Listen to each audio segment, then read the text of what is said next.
My girlfriend announced the end of our intimacy life. My girlfriend recently decided it was time for us to stop being intimate. She is very prone to yeast infections and due to birth control has lost her drive in the bedroom. I suggested to her that she see a doctor about both issues. She has seen a doctor about the yeast infections and gotten a powerful new course of antifungals. Hopefully she'll feel better in a few weeks. She doesn't want to do anything about her loss of drive though, because she doesn't think I inspire her to want to have intimacy. Last night, she told me that she doesn't find me all that attractive, which makes her less interested in intimacy than she was before. She also said that I'm not good at flirting and don't make her feel like wanting to have intimacy, whereas her exes would turn her on with flirting. Moreover, she feels that I have intimacy like a dad and make her feel like a wife rather than a girlfriend. I am devastated. She doesn't understand why I'm so upset and is terrified that I'm going to break up with her. She says she is happy with a relationship with no intimacy and loves me so much and loves how much I care for her and loves all the things I do for her. She tried to initiate last night, and I was so mad that I rejected her for the first time in our relationship. She burst into tears. She had a very active bedroom life for years before she met me. When I met her at 22, she had a body count of 53. She started sleeping at 16 and had a bad relationship which led her into a phase for about 4 years, but I was willing to let it go. But also, even if she thinks it doesn't matter, it makes me feel very low to think that she felt more attraction and interest for her exes, who treated her so poorly in her view. Due to all of these factors, I reflected on the relationship a lot and I broke up with her. I was at her place and I started to pack my bag. She insisted that I leave immediately without packing my bag and leave all of my belongings to her as she thought she owned them. I continued to pack my bag, and then she grabbed my right arm. She then started punching my right arm and even started biting it. She then grabbed my back, and I fell backward and hit my left arm on the edge of her bathtub. I wrestled free of her and got the hell out of her place.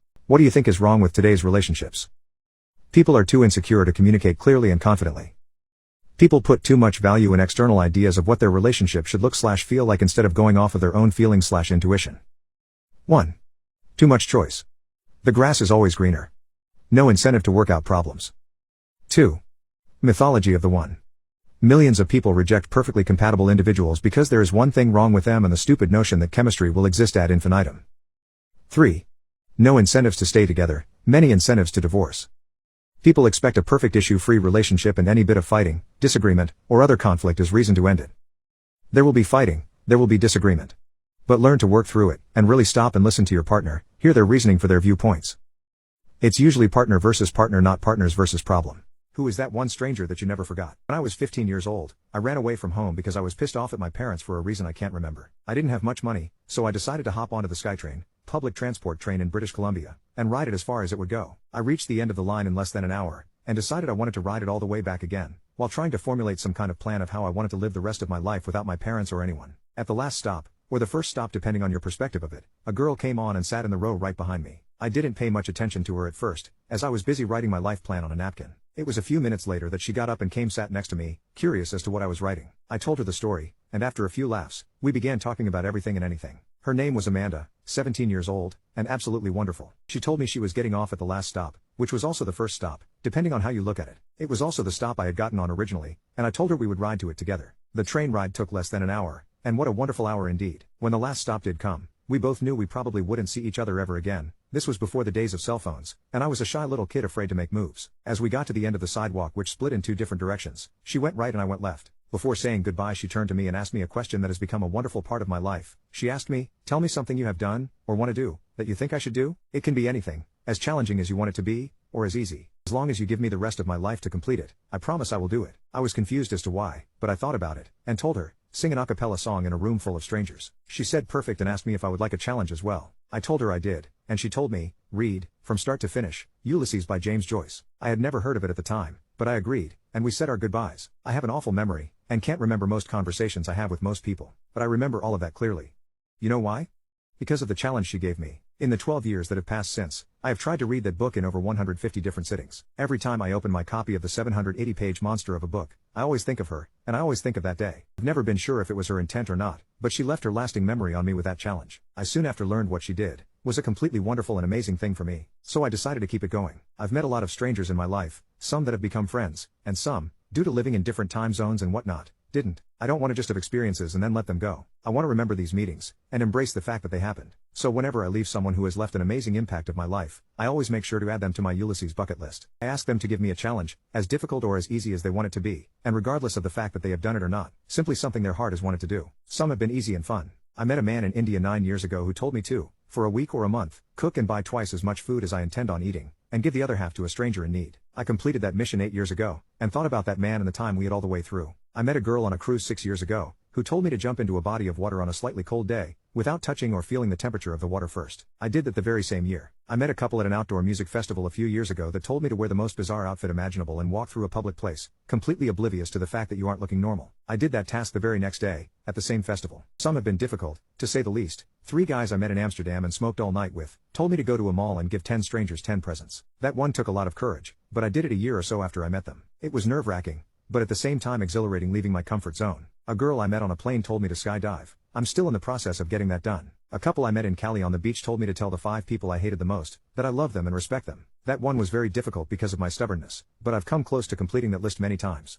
Still in the process, 2 more people to go. And some things have had an everlasting impact on my daily life. I met a girl at a music festival, who told me that whenever I get mad at someone, walk away, sing my happy song in my head for 5 minutes, go back to the person I'm mad at with a calm heart and mind, and work things out. I've made this my way of life. I once met a man at a gym in a hotel I was staying at, that told me whenever your body and brain tells you that you are exhausted and done, use your heart instead and push out 2 more reps. I've made this my motto when working out or working on any kind of extenuating exercise in which my body demands me to quit. I also use it while working on anything, and while studying. One of the best pieces of advice I've ever received. There are many others that each brought joy to my life. There are still many tasks I have yet to accomplish, and every time I think of these tasks, I think of the people that gave them to me. It amazes me how well I remember all these people, while I can't remember so many aspects of even yesterday. These experiences, not only do I take from them a mission or a challenge, I also take from them a memory of them that never fails to appear inside of my mind. I opened my Ulysses book for probably the 300th time yesterday, and read a few pages, which prompted me to share this story with you today. I'm in the final 30 pages of the book, also known as the most dreaded of the read. In the last 40 pages or so, James Joyce doesn't use a single punctuation mark, no periods, no commas, no nothing. A straight 50-page run-on sentence. I never saw Amanda after that day, nor do I know if she ever did get a chance to sing a song to a room full of strangers. But what I do know, is that she gave me a gift that has never once stopped giving. So wherever you may be, thank you for giving me the Ulysses bucket list, and I swear I'll finish it one day. My life advice? Simple, create your own Ulysses bucket list. My family abandoned me, I became stinking rich and they're clawing for all my money. I am my mother's oldest biological child. When I was 5 my father passed away and she remarried my stepdad when I was 8. When I was 9 I was sent away to live with my father's sister who lived states away because her husband didn't want me to live there anymore. They used to pay my aunt some money to watch me, but when I was 14 that stopped. My aunt and uncle worked low-paying jobs and had 2 of their own children, so they really couldn't afford the extra expense of having me around without that help. Despite that, they let me stay and continued to treat me like one of their own. I very rarely saw my mom. I think I saw her 5 times between 9 and 18. She never even called. She went on to have 3 more children, 19M, 18F and 16M, with my stepdad. Growing up I used to stalk my siblings and parents on social media to see what their life was like, and it was polar opposite to mine. They regularly went on expensive vacations, lived in a massive house and owned the latest gadgets, etc. I went to college and got married at 23. My mother/siblings have no idea I'm married. I'm currently 28 and doing well financially. My husband and I own our own home. We have several very profitable investments and work high-paying jobs. My cousins, 30F and 27F, and I all contributed to help my aunt/uncle to finally purchase their own home last year. Recently, my mom showed up to my aunt's house begging for financial help. Apparently, my stepdad suffered from a gambling addiction a few years ago and lost all their savings. Now with COVID he's lost his job and they can't afford to keep their house without help. My aunt explained she didn't have any money to help her, and when my mother demanded to know how she could afford her new house if she had no money, she explained what me and my cousins had done. My mom then asked for my number. When she called me and explained the situation, I told her I couldn't help. She kept begging me and claimed my siblings would be made homeless if I didn't help them. I told her maybe she should sell some of their fancy stuff where they could all get jobs like my cousins and I had too. I hung up before she could reply. Since then I have been receiving message after message from my mom, my siblings and even my stepdad begging me for help. I have never spoken to my siblings in my life. They've begun harassing my husband and my sister-in-law. They've also reached out to my aunt and cousins multiple times trying to get them to convince me to change my mind. I'm so angry with them all. They threw me away and when they need something, they come crawling back. But the guilt is also starting to set in and I don't know if I'm being an asshole. Am I? People who've had a life-changing realization. What's your most profound everything makes sense now epiphany? Life is a journey of self-discovery, a journey filled with moments of clarity and realization. But there was one realization in my life that was so profound, so life-changing, that it felt like a veil had been lifted from my eyes. I was in my late 20s, working in a high-pressure corporate job. I was successful by societal standards, but I was also stressed, overworked, and unhappy. I felt like I was stuck in a rut, living a life that wasn't truly mine. One day, after a particularly grueling day at work, I decided to take a walk in the park. As I was sitting on a bench, watching the sunset, a thought struck me. I realized that I had been chasing a version of success that wasn't mine. I had been trying to fit into a mold, living a life that society deemed successful, but it wasn't the life I wanted. In that moment, everything made sense. I realized that success wasn't about money or status, but about happiness and fulfillment. I realized that I needed to redefine my version of success, to live a life that was true to who I was. That realization was a turning point in my life. I quit my corporate job and pursued my passion for writing. It was a risky move, but it was also the most liberating decision I ever made. I was finally living a life that was true to who I was, a life that brought me joy and fulfillment. That life-changing realization was a profound epiphany, a moment of clarity that changed the course of my life. It was a reminder that we are the authors of our own lives, that we have the power to define our own version of success. It was a moment that I will always cherish, a moment that was as beautiful and as profound as the sunset that inspired it. What is your most embarrassing moment? My friends and I returned from our camping trip this morning. We were a small group of guys and girls in our early 20s. All friends. On the first camping night, one of the girls in the group wanted someone to go with her into the woods when she had to go pee. She asked me. I said cool. The second night she asked me again. No problem. Third night, me again. She never asked anyone else. The rest of the group noticed. Some of them were convinced her intention was to hook up with me. She's into you, stop playing dumb, make a move next time. That was the feedback from the group. On night 4, all of us used mushrooms. My friend was tripping a lot when nature called. I was tripping just as equally when she asked me to go with her. She went into the woods and started peeing. I turned my back to her and started undressing in what I thought looked romantic and hot. By the time she was done peeing, I was completely unclothed. I asked my friend if she wanted to get unclothed too. She said she wanted me to get dressed. I got the message and managed to get dressed, but not fully. My pants and my underwear were gone. I was unable to figure out where I tossed them. My friend and I searched for my missing bottoms for more or less 15 minutes before we gave up. At that moment we realized we were kind of lost. It took us almost an hour to find our way back to the camp. When we explained to the group what happened, none of them were convinced we were gone for that long without hooking up. I referred to my bare manhood and said we were really just looking for my pants. One of the guys said I left without my pants and put them on a foldable chair and explained that I left it there because I said the letters on my pants were melting. On night 5, my friend asked someone else to go with her. Frat brothers party at my apartment every night, so we got them arrested on national news. In September of 2020, the apartment next to mine was let out to 2 young women, both students. After they settled in a bit, it turned out they wanted to have a party. No big deal, except Belgium was in full lockdown at this point due to the virus, and you were supposed to only have one fixed visitor over. But then again, they were young, so I didn't really care. During this time, I was working in healthcare. I work with the mentally disabled, but I volunteered for the ad hoc virus team, meaning I got called upon to tend to those residents who were sick and needed quarantining, or were effectively diagnosed. This meant pretty long working hours, and I spent about 10 to 11 hours a day at work with a full hour bike ride to and from work. Needless to say, I was pretty tired pretty much all the time. I wasn't looking forward to the noise from a party, but I'm pretty chill and know that living in the city some noise is to be expected. So they are having their party, and I can stand some noise and music, but this party was effing wild. People shouting full on in the hallway and even wrecking things. At about 4 in the morning, I introduced myself to the neighbors and asked them when they could expect their company to leave and if they could refrain from having a party the next day, as I have to work and get up at 6 every day. So they promised they would keep it down the rest of the night and that they wouldn't have a party the next day. Plot twist, they did have another party. And then did another one the day after. At this point, I had been going a full 3 nights without sleep and was nearing neurosis. Every night I had talked to the girls and every night they would be full of apologies, but nothing would change. I also felt terrible when I had to enter their place, because it would be absolutely packed with people and I work with some very vulnerable people at work who I wouldn't want to spread the virus to. This was pre-tests, pre-vaccine, before much of the knowledge we now have about the disease. Luckily the weekend came and they went to their parents so I could recover a bit. Suffice to say, I wasn't really liking my new neighbors. During the next few weeks, they refrained from big parties, but they would have a constant flood of people coming over during the night. And by constant, I mean constant. Like their bell would ring 70 times a night and people would always be coming or going. And those people would always be intoxicated and loud. Our communal hallway is pretty much an echo chamber because it's all stone and any noise will travel throughout the building. Basically I couldn't rely on sleep at night. It drove me crazy.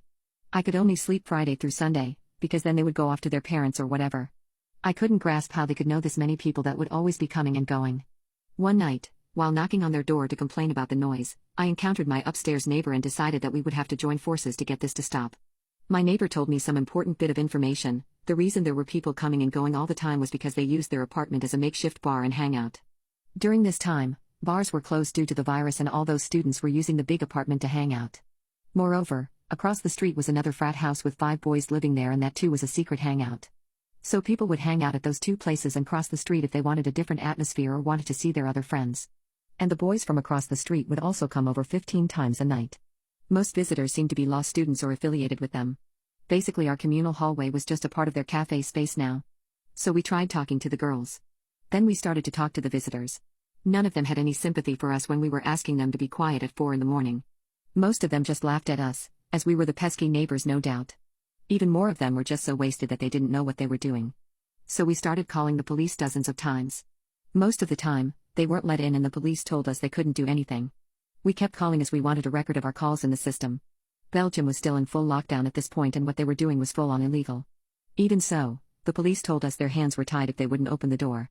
I knew we would have to take matters into our own hands. Update: frat brothers party at my apartment every night, so we got them arrested on national news.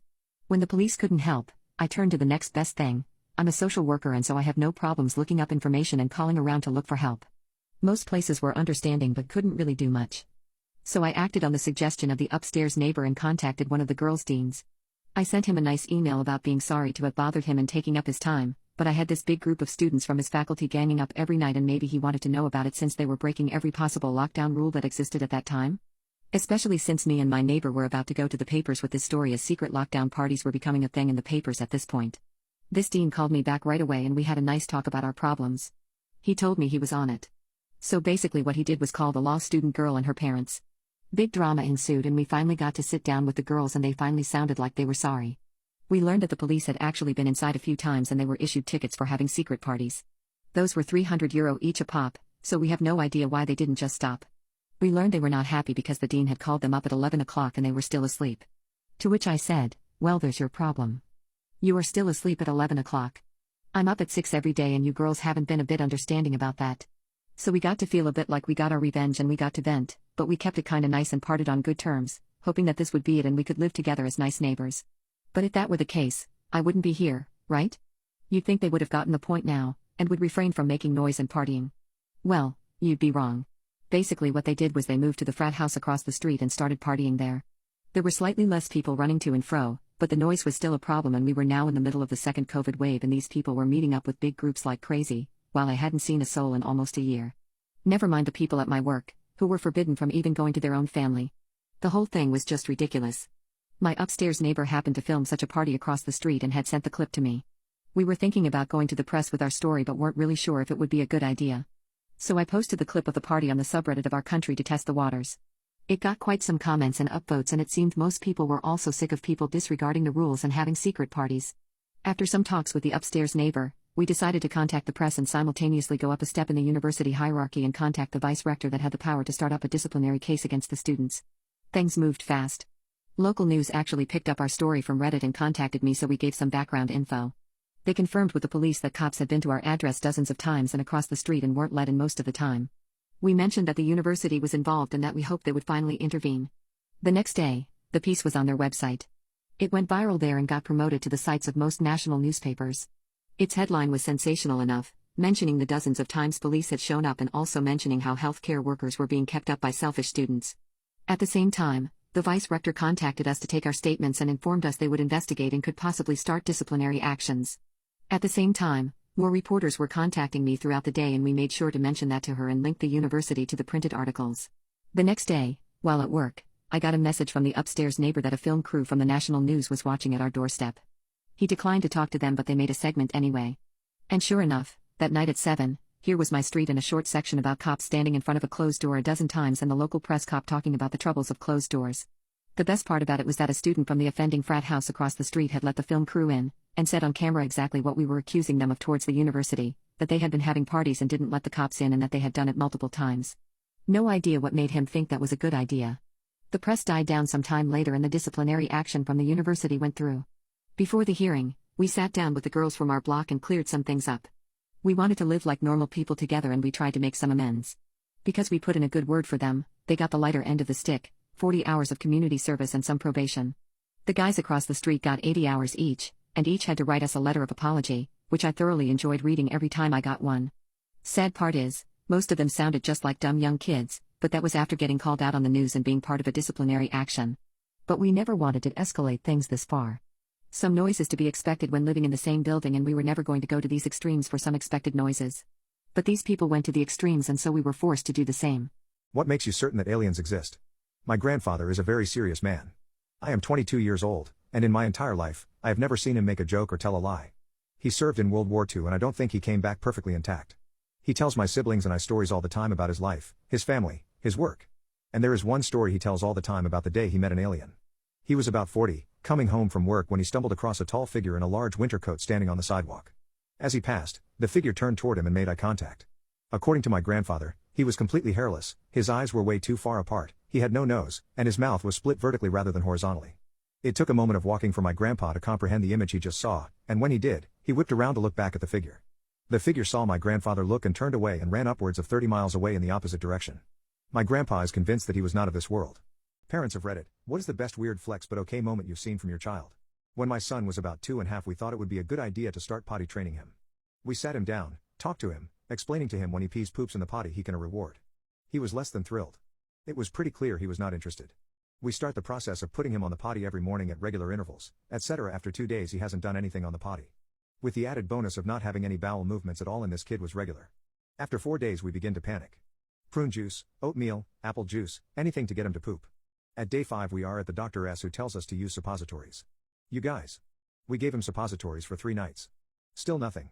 Day 10 rolls around and we're thinking it's time for the hospital. He's got a blockage, he's sick.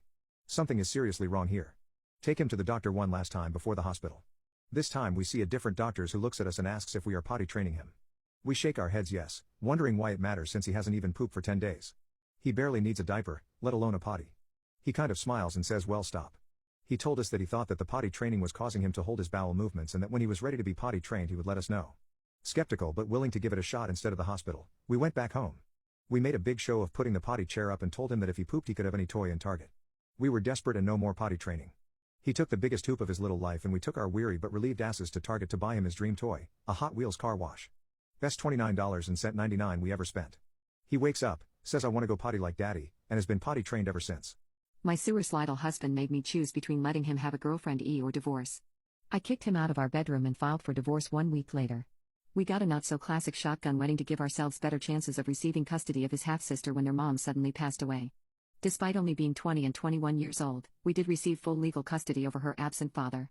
This information sets the tone of our relationship with the sacrifices we made together and the things we each had to give up personally to raise this beautiful little girl. Years later, we still haven't had any children together. His sister is now 17 and moved in with an older, more financially privileged aunt last year. Over the past year of this newfound alone time, I feel like we have flourished with each other personally and as a couple. We never fight, arguments are rare, and we are pretty good at coming to an understanding or apologizing when necessary. I feel we had a pretty healthy relationship. I also receive flowers no less than 10 times a year and we go on little vacations together. We were happy until these past few months. I guess a bit of the spark was sputtering out for a while, but I feel like that's normal for a relationship as long as ours. My husband seems like he has been depressed because of the timing of losing both his mom and dad in the same year. It's October and the holidays are coming. I know that it's tough for him, so I get it and try to be there. He had previously planned a suicide attempt because of family issues before we met, so I take his mental health very seriously. But one day, he sits me down to have a serious conversation and starts it by saying he wants to open up our relationship. I felt my heart drop to my stomach but stayed silent and let him talk. He doesn't go into why, just jumps right into rules and explains how he wants me to find someone first before he starts looking for someone himself. When I asked him why, he couldn't explain it and fumbled his words. I asked him if he already had someone in mind for himself, and of course, he denied it. I couldn't help it, I blew up. This proposal blindsided me.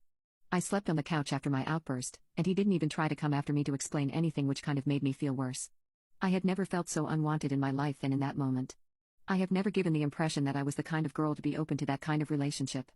I will never judge anyone for wanting to live that kind of life, but it's just not for me. He went to work the next day, but I had the day off and thought about my situation. After crying for hours, I realized that this was the end of our marriage. Even suggesting an open marriage was a deal breaker for me.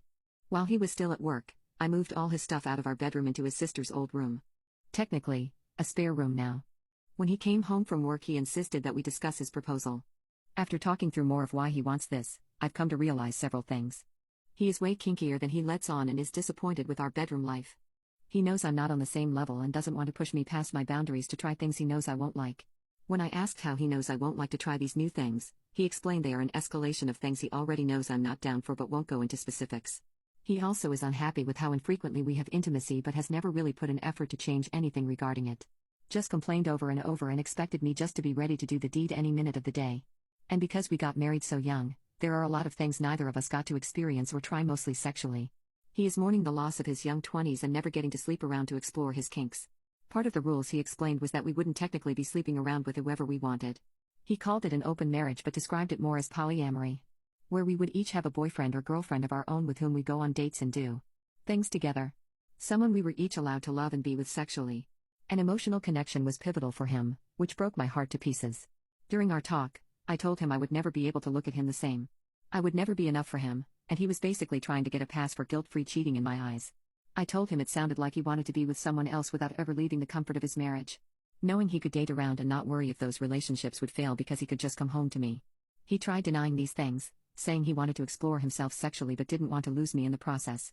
He tried getting me to agree to marriage counseling to talk about the open marriage concept. I told him that just proposing an open marriage was grounds for divorce for me, and I wasn't willing to go to a counselor for them to gang up on me or bully me into trying it. I know in reality that never would have happened, but emotions were high at the moment. Because I told him I could never see him the same and how badly this crushed any self-confidence I may have had, he doubled down. He said if we go back into a relationship and pretend this never happened then he would end up cheating on me. For him, it was open marriage or nothing. I chose nothing. Divorce papers were filed exactly 1 week later. He was very hurt and angry that I could jump right to divorce and kick him out of our bedroom so fast. But I refused to be a second choice or have to fight for his attention. What's the worst advice a teacher has given you? My aunt died and I was off for a week to attend her funeral. I came back and tells me I missed a really important test. I tell her my aunt died and she said, "What's more important to you? Your future or a funeral?" I was very shy at the time and I just shrugged. I went home and told my mother. Wow, did that teacher get a verbal smackdown. I'll never forget the day that my teacher told me to quit writing and trying to make my stories more believable. I remember in high school I once wrote a paper and I was super proud of this paper. I couldn't wait to turn it in and I felt like I did a great job, but when it was time to get our papers back I didn't get mine. I asked my teacher about it and I'll never forget this. He called me to his desk and told me, "You obviously stole this paper because there's no way you could have written this. I suggest you work on your editing skills." And from that day on every time I wrote I thought about that teacher and how big of an F-head he was. When asked if he smoked cigarettes, he always stunk of smoke. My 8th grade history teacher literally said, "Yep, 2 packs of Camels a day. Makes a man out of you. Puts hair on your chest."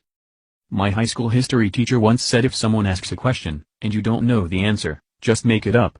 It's better to tell someone something now, and correct yourself later. Transferred out of his class ASAP. My kindergarten teacher had a conference with my mother about how my coloring was so bad I would have big problems in my academic career. Not only did I get a doctorate, but I also have an art degree. Not given to me, but at a meeting for a kid with some behavioral challenges, the parent expressed concern that maybe the kid was acting up because he was placed, in my mind, incorrectly, in remedial classes and he was bored. Another teacher replied the kid wasn't bored and the world will always need janitors. My wife wants an open relationship so she can F my childhood friend. My wife and I have been together for 10 years, married for 8, and now have 2 small kids together.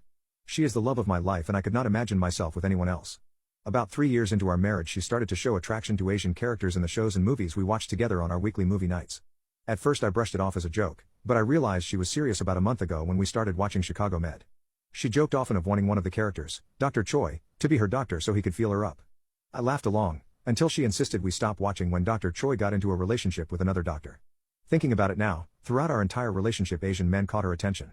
For the past few years, she's been obsessed with popular K-pop members, joking how she would rather be with Eric Moon and Jimin. Even going as far to say that she's disappointed she got stuck with a white man and that our babies aren't as cute. A friend of mine since childhood is Korean and visits with us often. He and my wife have become friends. I always thought she acted weird around him, but I never took it personally until last night. As I was cleaning up dinner, she put the kids to bed and asked to sit down and have a talk about something important. I was hesitant, but agreed. She started it by saying that she didn't feel like our sex life was as fulfilling as it used to be.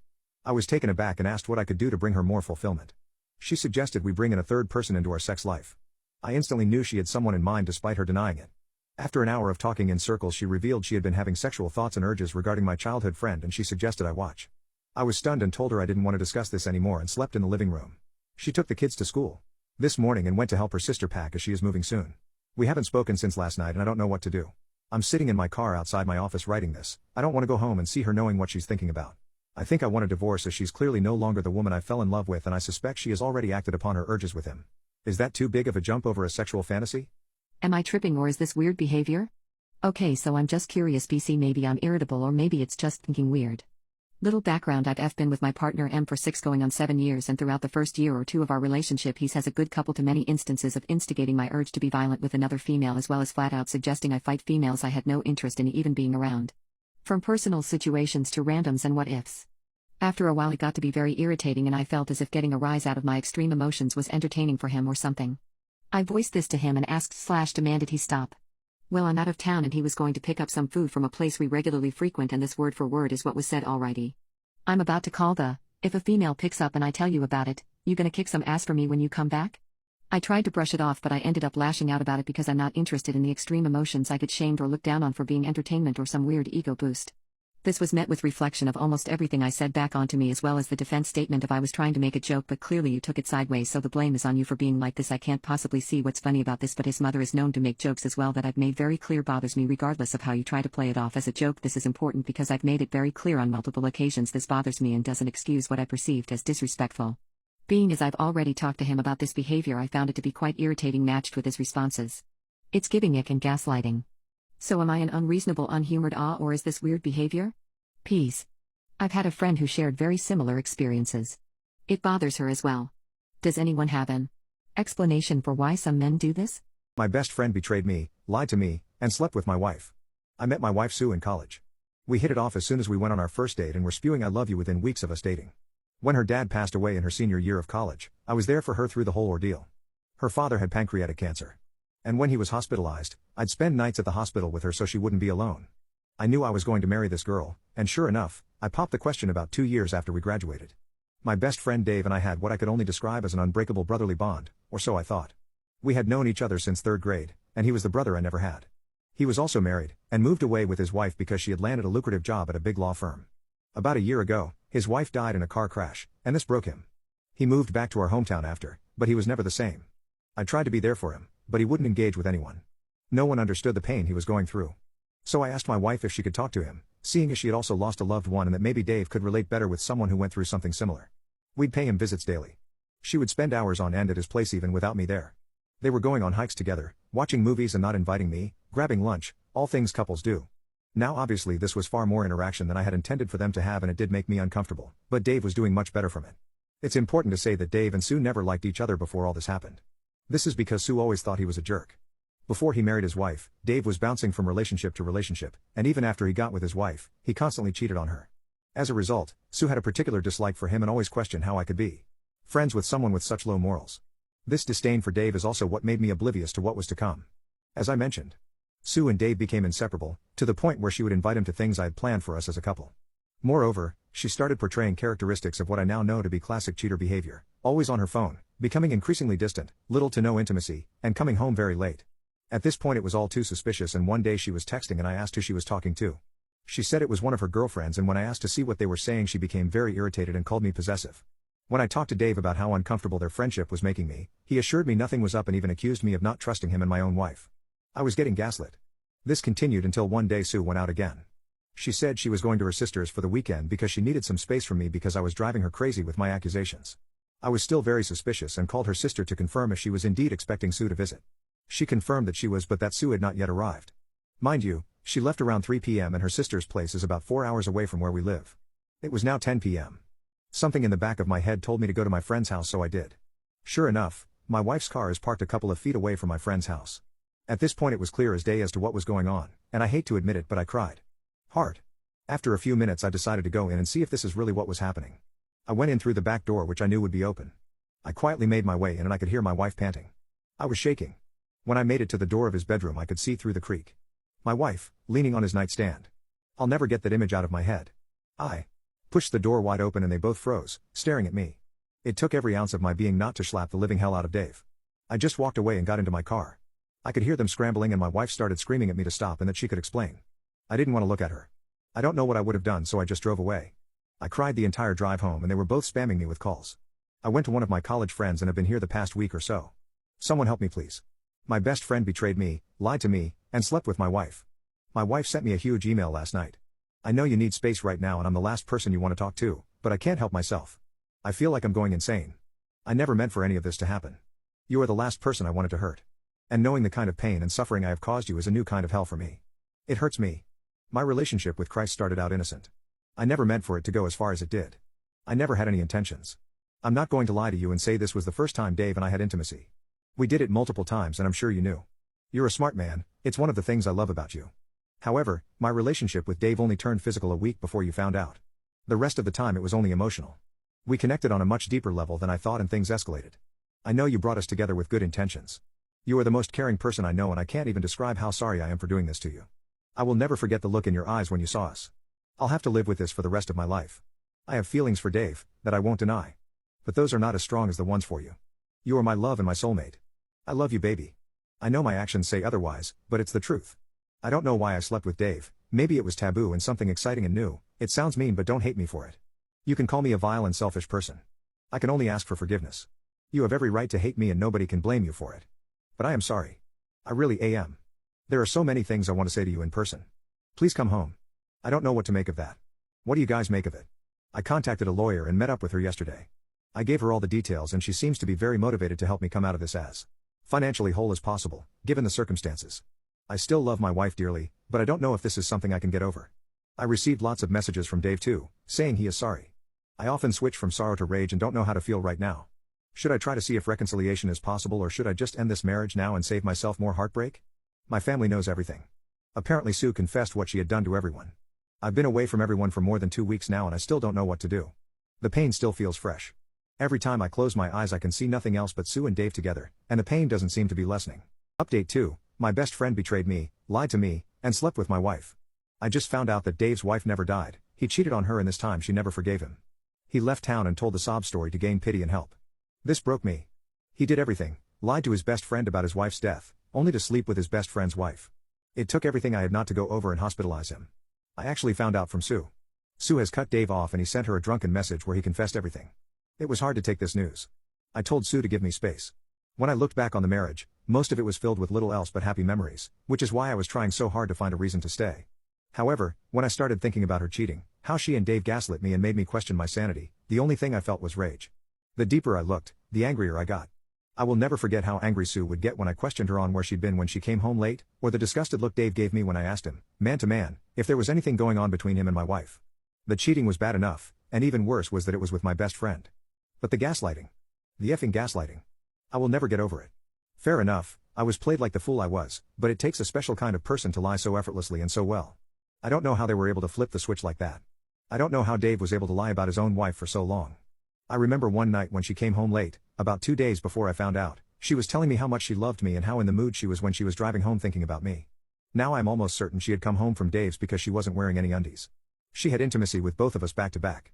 I effing kissed her. This whole situation made me feel like a wimp. How could I have let them walk all over me like that? I feel so emasculated. The more I reflected, the more I got the urge to head over to Dave's and slap him silly for everything.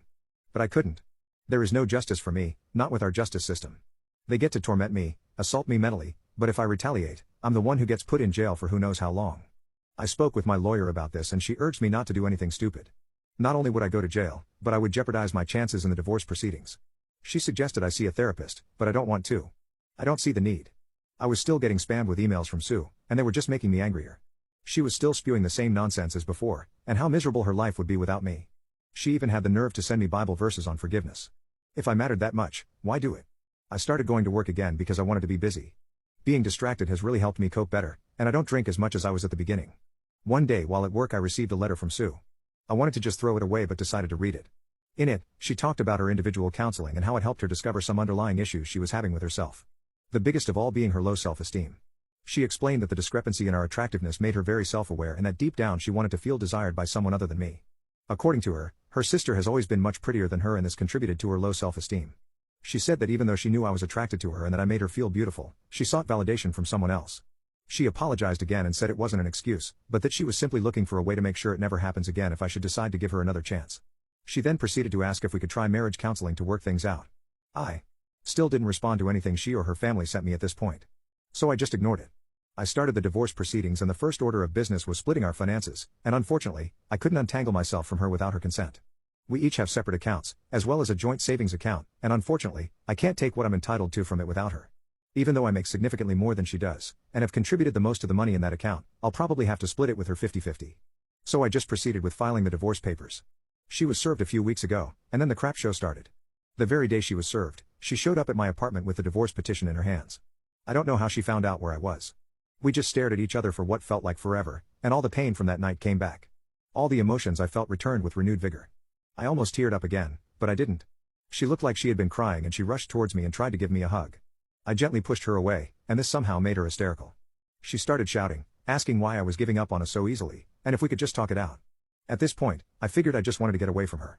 Looking at her gave me a wave of different emotions, so I wanted to get away before I did or said anything I would regret. I tried going back to my car and she threw herself on the top of the hood.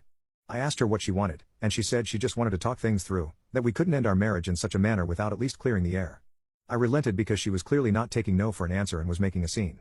Update 3, my best friend betrayed me, lied to me, and slept with my wife. We got into my apartment and I just sat down and listened to what my wife Sue had to say. Again, she said she would do anything to save our marriage, that she doesn't love Dave, that she's sorry. She said she did some research on how we can move forward and suggested a trial separation. In this separation, she said I could date whoever I wanted, but that I should hold off on the divorce and at the very least give her the chance to mend our friendship, and then our relationship as husband and wife. She suggested a lot of other crazy stuff like a one-sided open marriage in my favor, tried showing me stories of other couples who have survived infidelity, and even suggested that we should just move to a different state or even a different country, just the two of us. That part kinda hurt me because we had spoken about moving and starting our family not too long before all this happened. When she was done, we just sat there in silence, again just staring at each other. And then I asked her why. Why him? Why cheat on me with him and then come back only after I caught her? She started sobbing really hard when I asked these questions. She said she felt really guilty even during the acts but that she didn't know how to stop. That she was so deep in the affair that she didn't think of the consequences and what she was going to lose. She said that the counseling made her realize that she probably would have cheated on me at some point, if not with Dave then with someone else. This was supposedly because of the same underlying issues that she was unaware of. I asked her if she loved Dave, and she promised me she didn't love him. That they haven't spoken since Dave sent her the message confessing his wife isn't dead, and that she doesn't even know where he is now. She said that she loved only me and would do anything to make up for what she has done to us. I asked her if she had ever cheated on me before. All of this, and she swore on her dead father that this was the first and last time. I asked her who else knew about her and Dave. She hesitated and said only her sister, but that she only knew about it a few days before I found out, and that she implored her to end it and come clean to me. I also asked her why she was begging. Why didn't she just leave to be with Dave?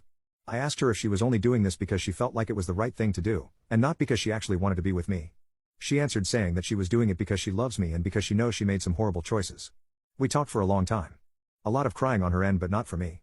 I had cried enough when I first found out and didn't have any more tears to shed over this. Then I asked her if there was anything else she wanted to tell me, if there was anything else she was keeping secret. She started sobbing again and asked me not to get angry. I got really nervous when she said that. She started crying for a bit before I urged her to just say it because she was making me uneasy. Then it came out. She said she found out she was pregnant not long after I had left and that she got a termination because she wasn't sure who the father was. She said she thought if it turned out to be Dave's there would be no room for reconciliation, and she felt she had to do it. I couldn't believe what I was hearing. I was in shock and she started begging even more not to let this be the end of our relationship. I just went numb. I asked her to leave and she begged me to stay. That we still needed to talk. All this begging was simply infuriating, coupled with the news I just heard. I asked her how far along she was when she found out she was pregnant and she said a few weeks. Then it hit me. Wait. You said in an email that you only started having intimacy with Dave about a week before I found out. Was that a lie? She nodded. She effing nodded. She explained that she only said that because she didn't want to hurt me with the details and was trying to minimize it. She confessed that it was physical for less than a month. She tried to console me but I pushed her away. I asked her to leave and never come back. She tried saying something but I just started yelling at her to leave. She asked if we could talk again once I processed everything and I refused. I told her I had found a job in another state and would be moving as soon as the divorce was underway. I had already planned on doing this and was just finalizing everything before I resigned from my current job. I had already given my boss a notice at that point. When she heard this it was more of the same crying and pleading like before. I told her to leave or I would call the police. She reluctantly left, and I just lay on the floor wondering where I went wrong. I ignored all efforts on Sue's end for contact again. However, a few days ago, this was on Thursday, I received a phone call from my mom that Sue was in the hospital. Apparently, she was hospitalized for a substance use. This all felt like a nightmare. I still don't know how to process all of this. Why is all of this happening? I visited Sue in the hospital and she seemed to be okay, but she was checked into a psych ward. That's where things are at now. I still have no idea why she would do this, and the time I visited her, she was asleep. It hurts cause I still love her, and right now I'm just happy she's okay. I haven't been thinking of the divorce given what's going on right now. How do I even proceed? Update 4, my best friend betrayed me, lied to me, and slept with my wife. It's been about 8 months since my life turned into a crap show and unfortunately for me things just keep getting worse. Previously, Sue was in a pretty bad mental state and fortunately, she got better after some therapy. I felt really bad for her but I knew I couldn't stay. I know a lot of people have made it through this kind of stuff, but I know myself. Had I stayed, I'd only be doing myself and her more harm than good. I'll never get over it, and will probably harbor some resentment even a couple of years from now. We agreed to divorce, but she wanted us to remain in contact even if it was just minimal. She wanted to at least stay acquaintances. The divorce process was pretty smooth, and we got divorced about a month ago. The last goodbye to her was so painful. We cried, the both of us, and she was actually the one who drove me to the airport. I know that wasn't the smartest decision, but I was leaving my old life behind. I wanted to be with the most important person from my old life for these moments, regardless of the amount of hurt she has caused me. I boarded the plane and flew to the West Coast to start anew, and things were finally starting to look good for me. But then I got a phone call about Sue again from her sister. And long story short, Sue suffered from a stroke. She is almost completely immobile on the left side of her body and can barely speak. She needs a wheelchair to get around some days. I can't even put into words how effing devastating that was to hear, let alone how crushed I felt when I went to visit her. She looked nothing like the person I knew. She cried when she saw me. One of the worst parts about all this is I can't help but feel like it's my fault this happened to her. People tell me it isn't, but I feel like it is. Even though her closest family says it's not my fault, I can sense some hostility from them whenever I speak to them. Her aunt cussed me out in front of everyone when she saw me, and they were all silent. They just asked me to leave it alone and get on with my life. As much as I wish I could just move on, it still hurts knowing how all this turned out. I haven't spoken to Sue since she got the stroke, and her family won't let me see her cause. Apparently, I cause her stress. I don't even know the full details because I don't have the right to know now. What's the worst approval-seeking behavior you've ever seen? There was this popular girl at my high school who was Mrs. Perfect and would try to be the best in everything. She was the president of our junior class and was the valedictorian at graduation. She was honestly really annoying, the type to ask what grade you got on a test, say, "Oh, that's really good, I only got a 95, I'm really dumb." Anyways, our school had this fundraising event where whoever raised the most money for this charity got a ton of community service hours and got to speak at this event. Of course, Miss Perfect wanted to win really badly. So, she posted on her Snapchat story a link to donate through her link and told everyone to share and donate. The caption for the post was, "I know 98% of you won't share this. Time to find out who my real friends are by sharing this. If you can't be bothered to share or donate, you might as well just unad me right now." I then proceeded to unad her. Former tenant murdered his boyfriend. Back in 2007, I was a bartender at a pub in my hometown. The job wasn't my favorite, but it paid the bills. During that time, a new kitchen manager named Kearney joined us. He was a nice guy who usually kept to himself, but he often stayed late to help us close up the bar, which we appreciated. Kearney was new to town and didn't have a permanent place to stay. I had some empty rooms after my previous tenants left, so someone suggested he ask me. Despite the age difference, I thought he might be a good tenant given his stable job, so I agreed. Kearney moved in, and his boyfriend Lawrence was around a lot. Lawrence surprised me by looking quite disheveled, like he'd been sleeping rough. But I didn't mind. Kearney had some quirks. He never closed his bedroom door and never smoked inside the house, even though he was a heavy smoker. After a couple of weeks, I got pink eye, which is contagious, and took time off from bartending. My sister came to pick me up since I couldn't drive. But before I left, I noticed something odd. All our liquor bottles were empty. We're not talking about just a few bottles, but a whole variety of spirits. I asked Kearney about it, and he admitted that he and Lawrence had gone on a drinking spree. I was annoyed about the cost but also amazed they survived it. I told Kearney we'd talk more when I got back. During my time away, the police contacted me about Kearney's boyfriend, Lawrence, who was caught trying to sell my camera gear. I rushed back home, and my camera equipment was at the police station. Turns out, Lawrence was a former Navy SEAL turned criminal with quite a history. The kicker was that both Lawrence and Kearney were homeless when they met at the Salvation Army. Lawrence was in jail, and Kearney was at home. He explained that he had actually turned Lawrence in because he didn't want him to harm me. I appreciated his honesty, but I decided Kearney needed to find a new place since this mess was mostly his doing. I gave him until the end of the month to leave. A few days later, I saw Lawrence sitting outside my house after his release. He apologized and asked for money, which was unlike him. Around the same time, we discovered missing liquor bottles at the bar. I didn't confront anyone yet, but I found all those missing bottles empty in my kitchen trash. I took photos of them as evidence. My friend Ben and I began to investigate. We found pictures of a different-looking Lawrence in Kearney's room. Kearney was fired after I presented the evidence, and he left without knowing I was the one who turned him in. The last thing he told me before he got fired was, "I'm scared." Back then, I didn't know what it meant, but I do now. The week before Kearney's eviction, he acted strangely, staying in his room with the door closed. On eviction day, he left suddenly, leaving his keys behind, including ones that weren't for the house. When I went into his room, I found all his stuff except the pictures of Lawrence. As we looked for Kearney, Ben and I realized we hadn't seen him in a week. His behavior had been off and Lawrence's stuff had vanished. We started to think, who had actually lived with us that last week? We never found out, but Lawrence was still around, occasionally seen begging on the streets. He acted like he didn't know where Kearney was. The last time I saw Lawrence, he was being arrested for trying to break into a car. As he was taken away, I shouted, "Where's Kearney, Lawrence?" But he didn't respond. I reported Kearney as missing, suspecting Lawrence might know something, but nothing came of it. So, Lawrence, if you're reading this, I hope Kearney is okay, and I never want to see you again. Cheat and lie about why we broke up? Enjoy being disowned and cut out your family. This happened between me 25M and my ex 24F over the past few months. I will keep it short but keep all important details to start. The first month, February, was amazing, like a dream relationship. We had been friends for a while before when she suddenly confessed. I had hid my feelings as we were meant to only be friends, so I jumped at the opportunity stating my feelings. The second month was not as bad, only having a single argument as she invited her neighbor over to what was supposed to be a date. After talking it out we sorted it and made up. The third month was when the problem started. We had planned out date to be on a Saturday as she had work on our usual Friday times. I understood and changed the day of the restaurant I booked to then. I hadn't told her as I wanted it to be a surprise instead of the usual home movie, but she knew to keep that day clear and to dress well for the date. Only an hour before the date she texted me saying that she won't be there tonight as she was going to see a movie with a friend. I was honestly furious as I had already paid the pre-book fee and told her over a week in advance. I tried to call but her phone was off. I called her best friend and he had no idea what was happening either. The next morning I talked to her and she argues with me saying I should have told her it was a restaurant meal. After about an hour of argument she finally admitted that she was wrong for what she did. I accepted that and we took a day break to calm and clear any bad feelings. After that the relationship started to decline. I stayed the same but she started to get more and more distant. Eventually after 3 weeks of no intimacy, not even kisses, I confronted her asking what's going on. She says she needs a week to think and wants to be single for that. I told her I don't mind taking a break if that's what she needs but I don't see why being single is needed. For that. She argued it's for her freedom and I realized it was for another guy. We broke up and she spread lies about me cheating and being abusive. Thankfully the friends she spread it to wouldn't believe her as we had all known each other for years. Her being introduced to them through me, her best friend had tried to defend me and she had blocked him but he knew her friend group. Through them we discovered that she had been cheating the last 3 weeks of the relationship as well as the friend she went to the movies with being a Tinder hookup then left me to start dating the new guy. To nobody's surprise he blocked her after she tried to start dating him. Soon she dropped out of university as the guy had uploaded the videos of her cheating to spicy video sites and it spread throughout her university. Then I decided I wanted revenge. It wasn't much as I knew her parents and were really close. They knew nothing that was going on and assumed we just broke up. Her parents though are super religious along with her grandmother, so although painful I found the links to the videos, downloaded them and took screenshots of all the breakup. Then I contacted her family saying I had something I wanted to share, created a group chat with her parents, grandmother and ex-best friend.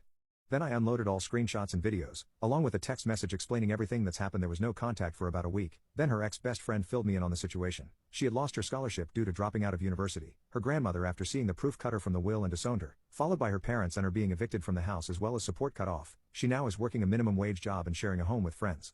My substance addict friend kidnapped me and held me hostage in his truck. My revenge was brutal. Back in the day I was friends with a guy I met at a party named Ryan. He always seemed super shady, but at the time I was an addict and he always had the good on him, so we hung out a lot. On one particular day I was working a late shift and got off at 11 p.m. after my shift. I had planned to go to a club with a different friend of mine. Coincidentally, Ryan messaged me at the same time to hang out and smoke, but I told him that I was meeting a friend at a club, so he offered to drive me to and from the club. Well, an hour later Ryan came to pick me up and said he had to dump some garbage first from the back of his truck first. On the way to the dumpster he offered me a drink which I declined, so we smoked up instead. We got to the dumpster, dumped the couch and turned back. Whilst we were driving back on the highway, he pulled off on the side of the road and smoked some more. After taking a drag, he turned his head to me and stared at me for a minute with a weird smirk on his face, then all of a sudden he lunged at me. But he stopped himself in the moment with his hands in a motion that he was about to grab me. I got scared at this point and was frozen in shock, not knowing if it was a joke or not. I quickly realized it was not a joke. I opened my door like I was about to get out and Ryan did the same. I closed my door and he closed his too. We ended up playing door tag and eventually he got tired of it and got out of the truck and ran to my side. He opened my door and tried pulling me out by my legs. As I was trying to kick him I pulled my phone out to call the police. In perfect timing, my Face ID didn't work at that moment and he ended up snatching the phone out of my hands. I kicked him hard enough in the chest and he flew backwards, falling to his butt. I grabbed my purse and hopped out the truck and started running toward the highway. I kept looking back to see how far behind me he was and he gave me a head start before running after me, grabbing me by the back of my shoulders and forcefully throwing me into the ditch. I landed on my stomach with one leg straight out and the other one was bent at a weird angle. He sat on top of my legs and was holding my left hand behind my back. I screamed for him to bring me home and that I wouldn't tell anyone. Ryan got upset that I was screaming and tried putting his hand over my mouth while still holding my left hand behind my back. I kept trying to pull his hands off my face with my right hand because it got to the point where I couldn't breathe. Finally he let go of my face and I turned my head around to see what he was doing. To my surprise, I watched him pull zip ties out of his front pockets. Ryan zip tied my hands behind my back then tried forcefully pulling my bottoms off me. I remember digging my knees into the ground so he couldn't get them off. He didn't. Ryan got up and started pacing, saying, "It shouldn't have happened this way, just do what I say." I cried telling him if he was going to do anything to me then put me back into the truck and he did. In the truck he pulled out a rubber. He said it was for protection. After all that went down Ryan got back in the truck, mind you I'm still tied up, and he drove back to the highway and started driving around. I made up every excuse to get him to take them off me and he wouldn't. I asked for a cigarette and he lit one, smoked on it a bit then held it up to my mouth saying I'll hold it for you. At this point I thought to myself, what can I do to get myself out of this situation? I thought I was going to die. I started saying things like, "I'm gay man. If intimacy was all you wanted you could have just said it, I would have gladly done it." He loved that so much he started saying he would put me on his life insurance policy so when he dies I get the money. Eventually, I asked him again if he would take the zip ties off. He pulled to the side of the road and pulled out a mini pocket knife from his car keys and cut them off me. It took a few tries because of how tight they were and gave me my phone back. I had an Apple Watch on my wrist and asked him for it after noticing it wasn't on my wrist anymore, and he had this surprised look on his face and said we need to go back and get it. Ryan turned around and headed back to where all of that just happened at. I got so scared and thought to myself, yep, this is it. I'm going to die tonight and nobody will know until somebody finds me. Once we got there, he told me to stay in the truck and he got out and searched the ditch for my watch. He came back to the truck after 5 minutes and said he couldn't find but it would be back in the morning to look when it's light outside. We got back on the highway and headed back to town. Once we got into town he asked me, what do you want to do now? I said, bring me to my mom's house, I have to work in 4 hours and I'm tired. And he brought me to my mom's. After getting to my mom's house I looked up his name on Google, and he was on parole for first-degree unalive. He had served 17 years in prison for unaliving somebody for their life insurance policy. What's funny is the next morning he came into my workplace with my watch saying he had spent an hour this morning searching for it and had finally found it. I reported him that day and he was arrested. He went back to prison, and somehow landed in a prison that held my uncle. My uncle was in there for unalive too, and he loved me dearly. I contacted my uncle to let him know what happened and he said he would take care of it. Ryan was unalived in prison 2 weeks later. Teachers, what has been the most horrifying moment in your classroom? The scariest thing I ever saw in a classroom wasn't scary until it was over. A man came into the classroom looking for a student that owed him money. I told him to get out of my class because he was disturbing my teaching. He pointed what looked like a toy pirate's pistol at me and insisted he was going to find the student. I pushed the seeming toy to one side and said, "You get out of my class and catch him as he leaves." The interrupter carefully let down the hammers on his cocked pistol, placed it in a paper bag to hide it. He left. When he was letting the hammers down carefully, I realized he had been pointing a sawed-off shotgun at my gut. If he had pulled the trigger, he would have blown a hole right through me. That's when I got scared, but the pistol-packing man was gone. His intended victim had jumped out of a window and ran when he saw me talking to his assailant. Scary enough? What's a dead giveaway that someone is not a good person? When they cannot bring themselves to celebrate someone else's success. Nothing is ever their fault.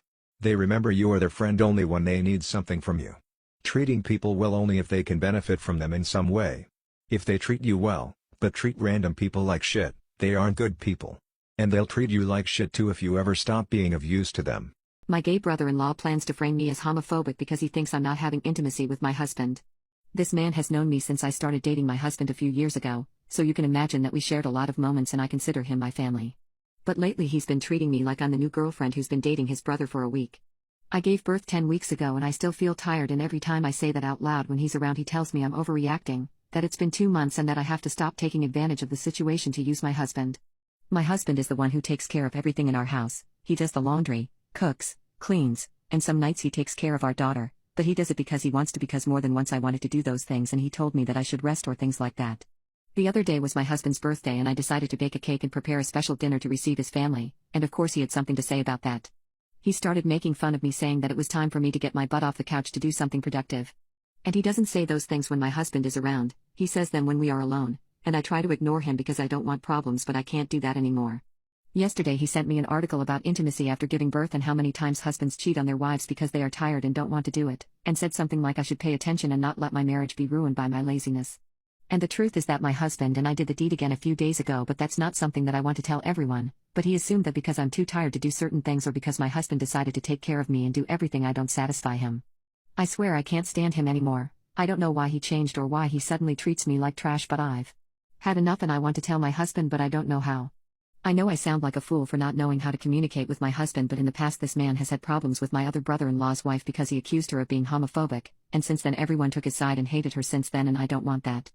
I honestly don't care if he's gay or whatever he wants to be, I just want him to leave me alone, because I have been struggling a lot with guilt for letting my husband do everything, and listening to the things he says hurt me because they make me feel like I'm being a burden on my husband and that he will soon get tired of me. My fear of being accused of being homophobic has to do with the fact that I come from a crazy religious family, and I'm sure that if I say something about him everyone will take it the wrong way. Confronting this man is not an option because he is not a peaceful person, and I don't want him to yell at me or accuse me of things that I'm not. Where is the worst place to have diarrhea? A few years ago I was looking to buy my first house, and in doing so went to viewings quite often. The estate agent that would show me around these houses was a girl I knew from my school days. She'd grown up to become quite an attractive woman, so it was nice seeing her now and again also. One day I went to a viewing after a night on the cider. I woke up feeling a bit rough, took my dad with me to view this potential house. As we pull up outside and meet the woman, I suddenly feel my stomach drop. I need a hangover shit. Why I didn't think of this before leaving I don't know, but now it's here and I have to go right now. I soldier on. We start looking around downstairs at this house. It's nothing special. I'm sweating, I'm going to shit myself imminently. In a shitty panic I go upstairs, into the bathroom and just release the wettest, greasiest shit I've had in a long time, painting the toilet. I'm just glad not to have shit my pants. I breathe a sigh of relief when I go to clean myself up and wipe, noticing that the bathroom is obviously empty. It's an empty house and obviously the bathroom doesn't contain any toilet paper. I start panicking again and frantically come to the conclusion that the only thing I can wipe with, the only other thing in the room, is the toilet mat. I pick it up, wipe with the underside of the pink fabric mat and put it back in its rightful place. I get up, leave the violated toilet mat behind me and meet my dad and the estate agent about to come upstairs. I make my excuses and get us the fuck out of the house, never to return again. What is the worst mistake you have ever made while intoxicated? I got hammered in my apartment because work was stressing me out like crazy. Before getting intoxicated, I warned myself not to text or call anyone, especially Jessica, the best friend who I have loved for years but has never given me a chance. 4 glasses of brandy later, I can vaguely recall texting her a few times and calling her twice, but I tried to stop myself. Apparently, I failed miserably. The next morning, I woke up to find that she had unfollowed me from all social media accounts and even blocked me on WhatsApp and other apps we used to connect on. My anxiety shot through the roof. She's been back in her hometown for 2 months, and I've been alone in the city without her. As I was venting this situation to another classmate later that night, I checked my Instagram DMs and found that I had sent her a bunch of harsh messages, making fun of what her uncle did to her when she was little, making fun of her hometown as well as mocking the fact that her current boyfriend was into her feet. I also called her ugly and told her that I did not care that she was not into me and even told her I can slobber her toes way better than her current boyfriend can. I'm not even into toes. I do not know why I said that. Now, to be fair, we're those friends who love to tease and diss each other on anything we can find about each other, but this time, it was way too far. Intoxicated me wasn't holding back, and I even sent her a screenshot of one of my online friends calling her ugly to back up my point about her being ugly. She replied with a simple "you know what, that's it," and stopped responding to my text. Her friends are mad at me too, and I don't blame them. I already sent her an apology via text, but honestly, I don't think it's enough. My girlfriend is begging me to give up my Ivy League scholarship so we can continue dating. I am being faced with an amazing opportunity, but I don't know whether to choose between my academic career or the love of my life. I would do anything for my girlfriend, but I am feeling extremely nervous to simply give up the future that I've been working for since I was 13. My girlfriend and I have been dating since we were 15. We're both 18 now and in the middle of applying to colleges.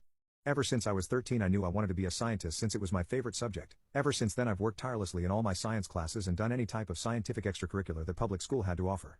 My girlfriend and I met in our high school science club. I was the president and she had just moved to the area and was trying to join clubs to make new friends. We fell in love in only a couple of months, and we've been together since then. I truly believe she is my soulmate and it's only making this decision harder. My girlfriend doesn't really understand my passion for science since academics have never really been her thing. Don't get me wrong, she is a smart girl, but I have been applying to Ivy League colleges and she has said that she's fine just going to community college after we graduate.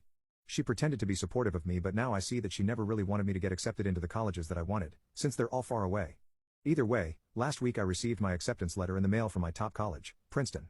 My hands were shaking as I read the letter, and I saw my dad cry for the very first time when I told him the news. It felt like a dream come true until I told my girlfriend about the letter. I remember being so excited on the phone telling her about how they were offering me a full scholarship, but all she said was "yeah, that's great," and ended the call pretty fast. The next time we saw each other in person, my girlfriend broke down crying and said that she couldn't deal with the fact that I would be so far. She said she felt bad about asking, but then she looked at me and asked me to turn down my scholarship and go to school in the state, so that I could remain close to her. I don't even know how to describe what I felt when she was saying all this, up until that day I saw her as my loving, supportive girlfriend. But I guess that's not who she is. She's always known how much a career in science means to me and how badly I've wanted this the entire time she's known me. I don't understand how she could ask me to give it up like it was nothing. I don't want to believe that she's being selfish. I think she's just in love, just like me. I'm feeling incredibly torn. One half of me knows that I would hate myself if I gave up this opportunity, but what if this girl is meant to be my wife? What if she's my future instead of Princeton? Ada for wanting to reveal my affair partner's cheating to her husband? I've been involved in an affair. Actually, my girlfriend has been having an affair with me for the last 4 months. I won't go into detail, but I feel horrible and disgusted. I've always hated cheating, and I never want anything good to come to cheaters. But now, I've gotten mixed up in it, and it's eating me alive. So, 4 months ago, I met this woman, she is 29, at my gym, and we pretty much connected instantly. Over 4 months, we became a couple, went on many dates, and had intimacy plenty of times. I was a virgin before I met her. I never had a girlfriend or intimacy, and I felt that life finally kicked in for me and that things would get better. I'm 24, and before I met her, I always felt like a reject and a weirdo because of my lack of success in dating and relationships. The other day, by chance, I found out she had a husband, and I wanted to bury myself on the spot. I felt so bad, I can't put it into words. She wanted to have intimacy after we had a date, but I lied and told her that I couldn't do it that day because I had something planned. I came home, and I was ashamed of myself. I managed to find her husband on social media, and I've been going back and forth on wanting and how to reveal everything. I saved all our chats, and pictures, and I even have some receipts from our dinners. I talked to my mom about it, and she told me that since I managed to find him and since I have evidence, I should inform him. My mom told me that he deserved to know, and if it were up to her, she would have revealed everything. but she told me that I decide to make. I feel like this woman played both me and her husband, and now I hate myself. Have you ever seen an employee get fired on the spot because of you? Many years ago I took my 2 children on vacation in Florida. It was their first vacation. My kids were 6 and 8. We stopped in a restaurant that was very much like the Ryan's restaurants. It was buffet or order an entree. I ordered an entree and I believe my kids got an entrees as well. Our waiter was super nice, and while we were waiting on our meals my daughter, the youngest, asked if she could look at the dessert bar. She just wanted to see what the options were for after dinner. We went up to the dessert bar and she eyed the choices. She said she wanted a cookie for later and I said okay, which one? My daughter said, are those chocolate chip cookies or raisins? She pointed at them. The bakery employee came up and before I could ask which one was the chocolate chip cookie she slapped my daughter's hand. She angrily informed me that she needed tongs to get the cookie. I was in shock by what just happened. I told the lady we only had a question and we were not ready for dessert. She scowled at me. I gave her a death stare and we went back to the table. Our food came out but I didn't eat any. The waiter came back and asked if everything was okay. I said to him no it wasn't and I told him what the bakery employee did. He gasped and got his manager. I relayed the story to the manager and he was very apologetic about it and said he would handle rude employee. A few minutes later I saw a rude employee going up front. She gathered her purse and walked out the door. The manager came back and refunded our meals and said we could choose anything else on the menu to take home. He said bakery lady no longer works for them. We chose some entrees and went back to the bakery bar. Another lady was there and she was very pleasant. I asked her about the cookie and she pointed to the chocolate chip one. My daughter picked up the tongs to get her cookie as she already knew to do this. The bakery lady then put out signs identifying what the cookies were. Apparently the other lady had forgot to do this. Our waiter took great care of us and the refund I about $20 received from our meal I gave it to him as a tip. My overdramatic meal never wanted me for her son, because I'm not Jewish and feared I would turn him to Christianity. Upon learning that his son was going to propose, she threw the heirloom engagement ring. I have seen a lot of crazy people in my life, but my potential mother-in-law is the absolute worst person I have ever met. I have been with my boyfriend for 8 months now. For the first few months, everything was amazing. He is the sweetest and most caring man I have ever been with. He likes to surprise me with fun dates and flowers for no apparent reason. The biggest surprise of all though was when I met his mother. I met his parents for the first time a few months ago. The first thing Neil said to me when I walked in the door was, "Are you Jewish?" I am not, and I am not particularly religious, but I was raised Catholic. Once I told her this, it was the beginning of the madness. She immediately stopped talking to me and acted as if I didn't exist. I was extremely nervous about meeting my boyfriend's parents, so this broke my heart. I was determined to make a good impression, so I kept trying to connect with her. Once we were all seated for dinner, she finally decided to try and make conversation. I have naturally red hair and she asked me if my parents have the same color. I told that I had the same hair as my mother. She then had the audacity to ask me, "Does the carpet match the drapes?" I had no idea how to respond and just sat there stunned. Seeing my reaction, she said, "Don't worry, I will just ask my son about it later." I looked over at my boyfriend who seemed equally as shocked, but he didn't say anything. She then started to go on about my hair being too curly. She told me that I really need to learn how to run a brush through my hair, and think about my appearance more when I'm out with her son. Then when I didn't eat much at dinner, she gave me her version of a compliment. I was told it was good that I was watching what I ate, because it would be a shame if I got any bigger. This was just my first meeting with this woman. As soon as I got into my car I burst into tears until I got home. My boyfriend was texting me and apologizing for his mother's behavior, but the damage was done, and I told him I needed time to think. He went into apology overload after this and started sending flowers to my office every day, and leaving me messages begging me to talk to him. I finally agreed and we went out to dinner. He told me he spoke with his mother about her inappropriate comments, and he swore it would never happen again. With this reassurance, I decided to give it another chance. Fast forward 2 weeks to when he invited me to come to a family birthday party. This time I would also be meeting his sisters and grandparents. His grandparents and sisters are awesome people. They asked me normal questions about my job, family, and friends.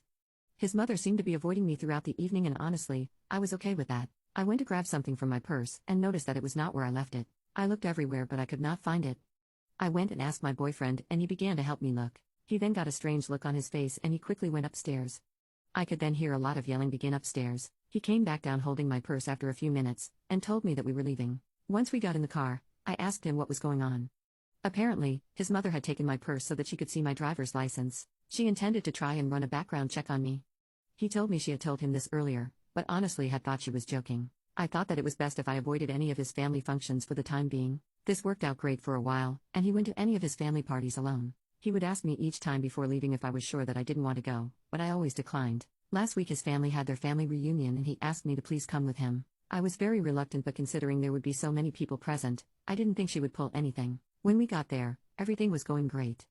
I met his extended family and got to catch up with his sisters. His mother did seem to be shooting me death glares all night, but I brushed it off. Soon she came over and joined a table I was seated at with his sisters and some cousins. The conversation was pleasant as we were talking about his sister's children. His sister has a daughter who is 12 and is the same age as my niece. I then showed his sister a picture of my niece on my phone. His mother took a look at the screen and began to laugh. She told me she hoped that if me and her son ever had children, they don't look like my niece. My niece is beautiful and she is only 12 years old. What kind of monster attacks a 12-year-old child's appearance? This was my breaking point, and I went off like a volcano. I started to scream at her and told her she was the most evil person I have ever had a disadvantage to meet. I told her if I ever did have children with her son, she could be certain she would never meet them, because hell is too far to travel to. I'm not 100% certain exactly everything that I said, but from what his younger sister later said, it was epic. She began to play the victim and wailed that I had just misunderstood her joke. My boyfriend came rushing over at this point, and she threw herself into his arms telling him I am a horrible woman, and he needed to throw me out right now. He told her that wasn't going to happen and to stop making a fool of herself. She seemed to accept this for a moment and sat back down. She just kept sobbing that I just didn't understand how to take a joke. Then something in her snapped as she noticed something that my boyfriend was holding in his hand, and began to have another meltdown. I didn't understand what was happening, and just stood there watching a grown woman pitch a fit like a toddler. None of what she was saying made any sense to me, as it was mostly just incoherent screaming, but I did pick up on many derogatory comments directed my way. My boyfriend then told me we were leaving and told me to grab my things. As I started to get ready, Camille made a lunge for my boyfriend's hand, and grabbed the small box he was holding. She then looked me dead in the eyes and said, "You will never have this ring, you little BH." She ran outside and threw the box down a storm drain. Turns out that my boyfriend intended on proposing to me. He had just obtained his grandmother's ring while we were at the reunion. His grandmother is completely heartbroken because now her ring is down a storm drain, instead of continuing on in the family as she had always wanted. I don't know where to go from here. I'm devastated, confused and exhausted. My fiancé and his family were devastated by what my Camille did, and many of them have ceased communication with her because of this. The ring had high significance in the family. This was literally the straw that broke the camel's back for many of the family members. His sisters have chosen to keep contact with Camille, and one of them told me that she is playing the victim card. That she is saying she had a mental break and we all need to be more compassionate and understanding of her. I call this total CRP, and I know she knew exactly what she was doing when she threw the ring down the storm drain. Am I the a-hole for telling my girlfriend that my ex-wife was tighter? I hate it when people make fun of others. I mean, I know that people can gossip and talk amongst friends about other people, and I am guilty of that too, but I got very upset when my girlfriend started talking about my ex-wife. I understand that disliking an ex isn't abnormal or anything, but my girlfriend is obsessed with my ex-wife and always tries to make bad remarks about her. When it is just to me, I don't care because again people gossip and talk poop about others in the privacy of their own homes. But this time it was at a restaurant with some of her girlfriends and spouses. Somehow the discussion became about my ex-wife's vagina. Yes, don't ask me how, but they were discussing childbirth and body changes, age, etc., and my ex got dragged. My girlfriend was a bit drunk and she was talking loudly. I hated it and asked her to stop talking. When I get upset she doubles down because she starts thinking, why do you care? Why don't you want me to talk poop about your ex? She has told me this before. Now she was talking about how my ex-wife must have a huge one. We have 2 children together. The girls started laughing and saying ew. I yelled to stop but they ignored me. Then my girlfriend asked me why I was so agitated. Did we hit a nerve? I said actually no. My ex-wife was the tightest woman I have had. I don't know how she managed it, but she's very tight. They became silent and my girlfriend started crying. Then the women started yelling at me and their spouses were amused and scared. Then one of the spouses said, yeah, I don't think childbirth affects this. I haven't noticed a difference with women I have dated. I felt gratitude, but I was still being yelled at and my girlfriend has not called or answered me since Saturday. What's the worst thing you've seen as an RA? I was hanging out with another RA and she got a duty phone call. She says we need to go deal with an incident. I ask what it is and she won't say. Head over and meet a female student, who will call Tracy, who wants to report harassment. Tracy proceeds to tell us the people upstairs have been harassing her and her roommate because they're convinced they are bouncing stuff off the ceiling to annoy them. The people upstairs lived in a corner room with a hallway on 2 sides, a mechanical closet behind them, and a study room to their right, so it can't be any other neighbors. Tracy said she got a knock on the door and the peephole was covered, so, thinking it's the neighbors messing with her, she opens the door. No one is there. A piece of paper is tapped over the peephole and there's a pizza box on the ground. Still thinking it's her neighbors, she brought the pizza box into the room only to open it up and find poop inside. Now Tracy is pretty upset and we leave her to go verify her story and to take pictures of the evidence. We go into her room, which smells awful, and with my foot I lift open the pizza box and there are 2 very different turds in this thing, meaning one of 2 things. Either they saved a poop and add another one later, or there were 2 poopers. We head upstairs to talk to the floormates, and after knocking forever and announcing ourselves, 2 very attractive girls answer the door. They of course deny pooping in the box and proceed to complain about the girls downstairs throwing things at their ceiling. Go back and talk with Tracy, call the police to file the harassment report. The officer obviously finds the whole thing both ridiculous and hilarious and says that he's going to go up and talk to the girls upstairs. He comes back down and said that he got them to confess. Apparently they denied it at first, but he said they were going to take it in for DNA testing, a total lie, and they started crying and caved immediately. As it turned out, the mechanical room had something that was knocking up against the poopers' wall, and that's what they were hearing. Poopers moved out shortly after. Some other highlights: a guy tried to cover up the smell of pot by lighting a flare gun off down a hallway and then tried to jump out a 4-story window to get away from the police. I had a knock on my door at 4 a.m. and opened it to find a student covered in blood with another staff member. Turns out he was jumped in the lounge by another resident because they stole 4 locos earlier from a store. He got caught and ratted out the other guy. The student that started the fight ended up getting arrested and had to move. When I was checking him out, I found a gun underneath his bed that he almost left behind. A homeless man who called himself Jedi was 26 and was bouncing from room to room living with freshmen. Turns out he was selling drugs to a lot of them that was suspected of stealing stuff out of some rooms. Ended up getting him banned from campus. My boss sent out an email regarding the return of the Jedi.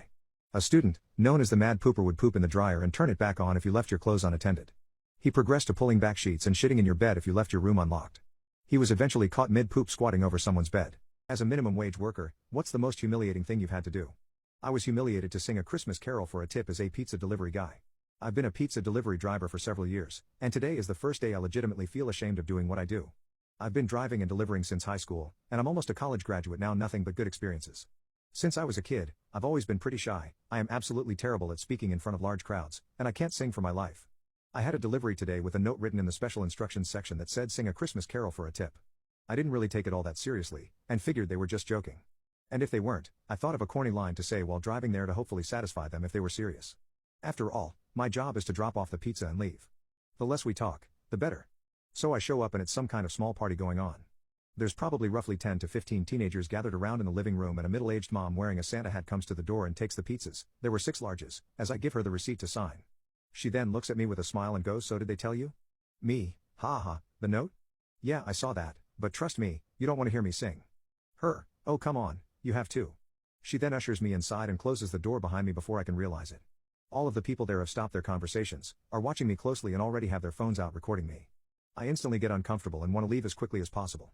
An audience is already really bad, but being recorded by multiple people will instantly make me feel anxious. Her, well go on, sing. Me, no really, I'm a terrible singer, I'm sure I will ruin your Christmas. Christmas is still several weeks away, I have no idea why they wanted a Christmas carol so bad. Her, oh come on. I'll make it worth your while, she said as she waved a 20 and a 5 in front of me. I felt humiliated, like a dog being asked to do a trick to get a treat. Give me my tip or don't, but let me leave. I continued to insist on being a terrible singer and not being comfortable with it, but she kept pushing. Eventually I decided to try my corny line and hoped it would satisfy them. So I just said, okay, how about, rub-a-dub-dub, I brought you some grub. I felt so cringe and uncomfortable as the kids started to look at each other and snicker. Obviously no one laughed, and she went, no, it has to be a Christmas carol. I insisted more about not wanting to sing and was starting to get seriously pissed off and uncomfortable that she wasn't taking no for an answer, and she kept waving the money in front of my face to encourage me, so finally I just said firmly and loudly, look, I'm sorry but I'm not going to sing for money. She looked at me incredulously for a second and went, wow, it was only for fun, you know. Well, you're definitely not getting this then, she said as she waved the 20 even closer to my face and then snatched it away. She threw the 5 and the receipt she had signed at my face and almost pushed me out of the door. I said, thank you, and quickly left, while I heard several comments behind me from everyone else like, wow, is he serious? What a pee-pee-uck, gross, wow, did he really have to make us feel so bad? So yeah. It's just being pressured to sing, which I guess should just be fun, but I've never felt so used and humiliated while working here. I am not a party clown, my job is to deliver pizza. I legitimately feel ashamed to be working a minimum wage job now, and truly feel like I'm on the lowest rung of the ladder in society. I was just a tool for their entertainment that they thought would jump at the chance to make a fool of myself for an extra 20 bucks. I'm a pizza delivery driver, not a effing performer. I might quit this job. Have you ever unleashed chaos and destruction? When I was 15, my mom started dating a man she met on a dating website who advertised himself as the man for the ladies and the gents too. About 3 weeks after he moved in, he took my skateboards, self-built half-pipe, ramps, BMX bike, ice hockey gear, and many other things to the dump one day while I was at school. He said he did this because he didn't want all of my crap cluttering up his garage. Maybe 2 months later he socked me in the stomach for the first time because I got up from the dinner table without asking to be excused. From there it has collated into full-fledged assault for the smallest perceived slight to his authority. One day he decided to take my extensive Pokemon card collection, even more extensive comic book collection, my Game Boy and PS2 with all the assorted games, and my fantasy and sci-fi book collection, and got rid of it all because 15 boys should be playing football and baseball, not being a nerd playing with Pokemon cards and reading comics and books. I would like to add that he was a middle school teacher, and then in his off time refereed and umpired local middle and high school sports games. My mom never intervened, and in fact stood and smiled when he would lay his hands on me. One day, I took $3 and change out of his change jar so that I can buy a slice of pizza and some fruit punch during lunch at school, because I was tired of being hungry. My twin sister was always a bit of an a-hole, and frequently blackmailed me into doing her chores from a young age. I was fed up and refused to do something, so she told him what I had done. This man actually called the police and pressed a larceny charge against me, and once the police had left, hurt me senseless. At that point I ran away. When the cops found me and returned me to my home, I found out that he had been trying to talk my mom into sending me away to military school or something of that nature. I ran away again, and between having run away several times and the larceny charge ended up turning 16 in juvenile detention. I spent the next couple years miserable and afraid, frequently contemplating taking my life. Once I left home, I didn't speak to my mom for several years. We eventually reconciled, and by that point they had married. I was a lot bigger than I had been as a young teenager, and had gotten into weightlifting, so he no longer acted like he was going to hurt me to make me flinch, much less actually hurt me, and we basically avoided each other for the most part. My mother found out that she had stage 4 cancer, and no longer wanted to waste any of the time she had left with him, so she had a lawyer draft up a separation agreement whereby he would receive a set amount of money upon separation, and would have 45 days to retrieve his belongings from the house. He had spent his entire inheritance in 6 months and then had to sell his mother's house that he grew up in order to settle his debts shortly before they started dating, and my mother bought the house back from the bank before they married. She allowed him to keep the house and he moved back into his mother's house. My mother passed away about 9 months after their separation, and despite the agreement have been allowing him to come and get his stuff piecemeal. I put an immediate end to that. I sold his baseball card collection, worth $24K, and his autographed sports memorabilia, worth $17K, and also sold all of his woodworking equipment, along with several finished pieces of furniture that he had made, $11K.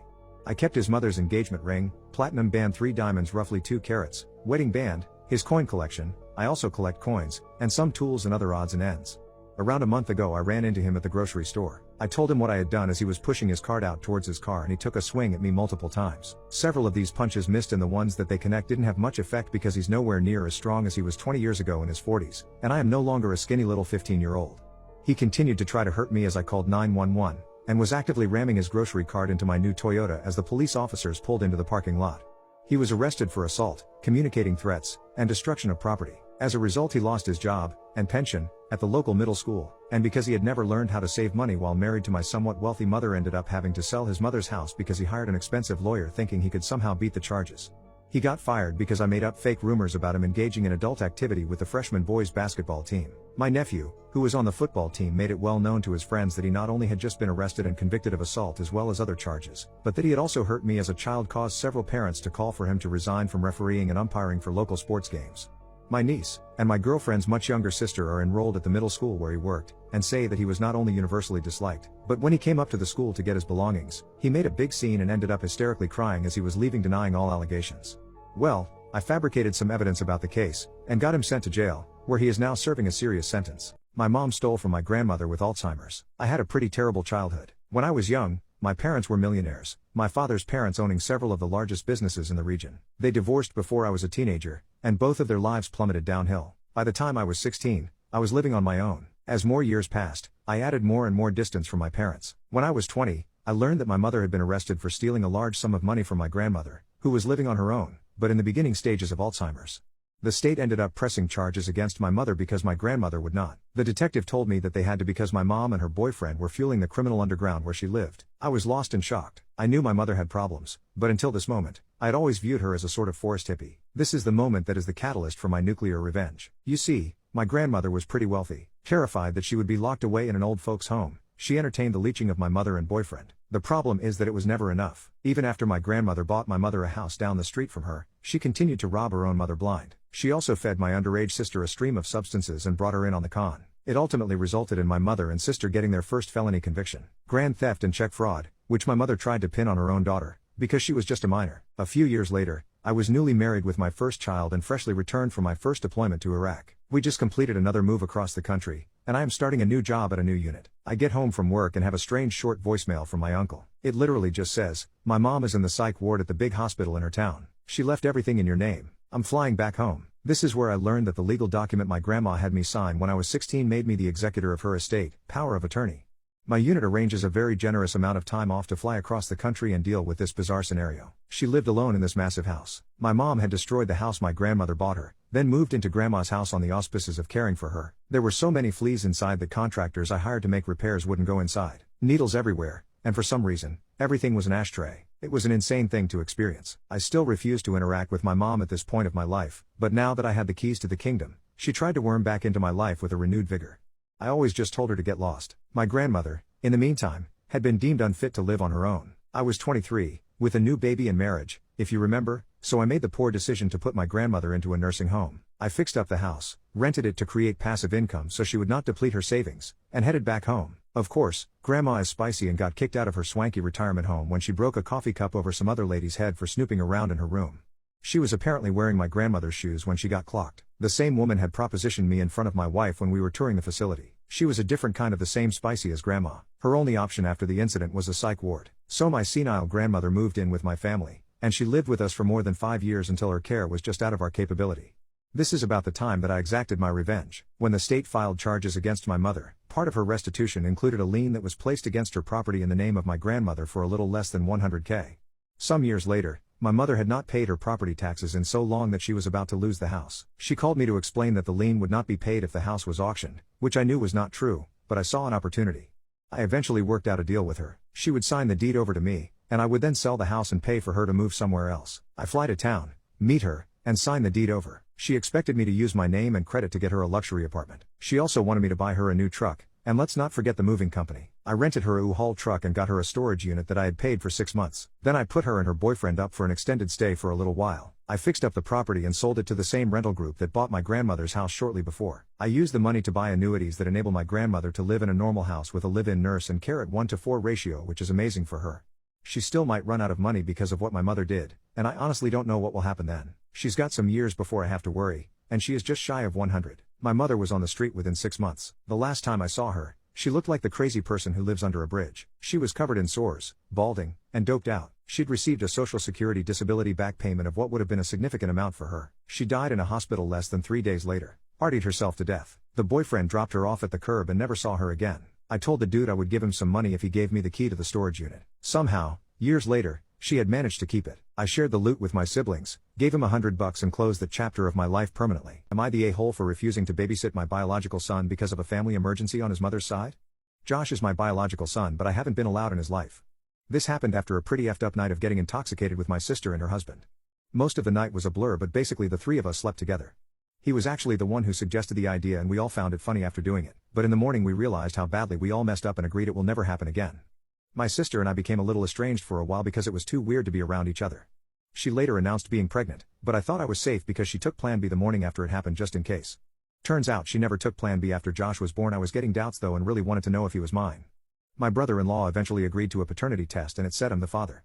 I've been wanting to be in my son's life, but my sister and her husband won't let me. My family was on my sister's side about it and told me to stop being selfish because on paper this is his child since they're married, and if I'm around it's going to complicate their marriage even more. They are literally glossing over the fact he initiated me doing the deed with him and his wife, WHO happens to be my sister. The whole time I tried to convince them, my parents would say I'm a horrible younger brother. My sister felt that way too when I'd ask if I could at least come over to maybe play with Josh for a little bit. So about 2 months ago I gave up but kept my distance from them because it hurts too much. He's 10 months old, I still haven't gotten to hold him. But now because my sister's mother-in-law got into an accident they want me to watch him for a few days. Her husband is flying with her because he has to help out too. Our parents aren't in Alabama so they can't watch him either. They can't bring him because they're worried he might get sick if they take him to an airport. My sister says it's only 3 days. If there was anyone else that could watch him then she'd ask, but she really needs help. I told her no because she's fine with me being a sitter when it's at their convenience, but I'm not allowed to be a dad to my son? Then it might also hurt a lot more to actually spend time with him than have to give him back and not be allowed to see him anymore. We started arguing and we were yelling at each other. My sister told me to grow up and stop being petty about what happened even more right now that there's an actual emergency and they need someone's help. I played a hilarious prank on my boyfriend and expected him to take it like a joke, but it ruined my relationship. What do I do now? My boyfriend just recently moved into a small town in Texas with his family, while I was born here in Texas. We met in high school where we only used to meet in the halls of the school and at school gatherings, but we never really noticed each other. About a year after me and my boyfriend's friend group started to hang out more, that's when my feelings towards him grew. He eventually asked me out and shortly after we started dating. He was the perfect boyfriend and he was always caring and loving. The only problem was that he used to have anger issues and would get jealous easily. It was a little hard at first because he used to get jealous when he saw me with a male friend, but as time went by he stopped being jealous like he used to. So now, me and my boyfriend are in the sitting room having a little quality time together and having some beers. I suddenly asked my boyfriend to tell me a secret about himself. My boyfriend wasn't an open person and he wasn't that open to me, but he's told me some stuff a few times before. He eventually said he would tell me a lot about himself if I told him a secret about me. I found it a little ridiculous that he wouldn't just tell me, but I did what he asked and told him. I thought it would be funny if I told him a lie that I hooked up with one of my friend's boyfriends back in high school because she hated me and she always used to say bad things about me. When I told my boyfriend this, he suddenly went quiet and asked me, "Did you?" I quickly denied it and told him it was a joke, that it never happened, and laughed, but he didn't think it was funny. He suddenly got up and started walking out. That's when I realized that I effed up and ran towards him to tell him it was only a joke. He started yelling at me and accused me of cheating on him, but I reminded him that it was only a joke. I didn't really. hook up with anyone, but he didn't believe me and started breaking stuff in our apartment. He yelling and screaming at me. He even went as far as calling me a bitch for cheating on him and telling me to F off. He said that we are over and that he can't be with someone who hooks up with random guys. I felt heartbroken and tried to explain myself to him, but he wouldn't listen. He went to stay at a friend's house and didn't answer any of my calls or texts. I cried myself to sleep for 3 whole nights and he still wouldn't answer my calls. After a week, he called me and told me to meet him at a local restaurant. I asked him how he was doing. He didn't answer me and he wouldn't even look me in the eyes. He stayed silent for a few minutes before saying, "We are over and I don't want you to call or text me ever again." He said that he hates me, finds me disgusting, that I have no self-respect or self-control, and that I'm a terrible partner. Before I even got the chance to say anything, he got up and left there, and never contacted me again. A few weeks later, he posted a photo on his social media page kissing another girl and holding her tits with the caption saying, "I should have left that tramp a long time ago," and he even tagged me in the post. Am I the a-hole?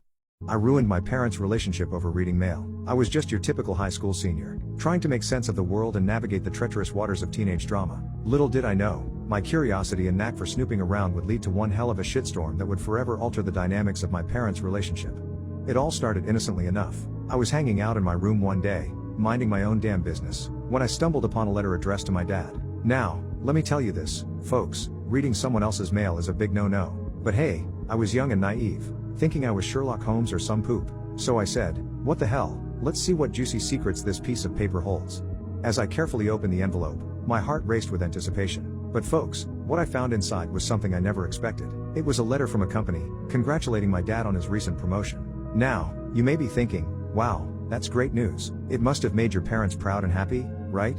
Well, hold your horses, folks, because this is where the story takes a wicked turn. You see, my mom and dad had always been your typical suburban couple. They had their ups and downs, like any other marriage, but they were solid, or so I thought. They had been going through a rough patch lately. Their love life had hit a rocky road.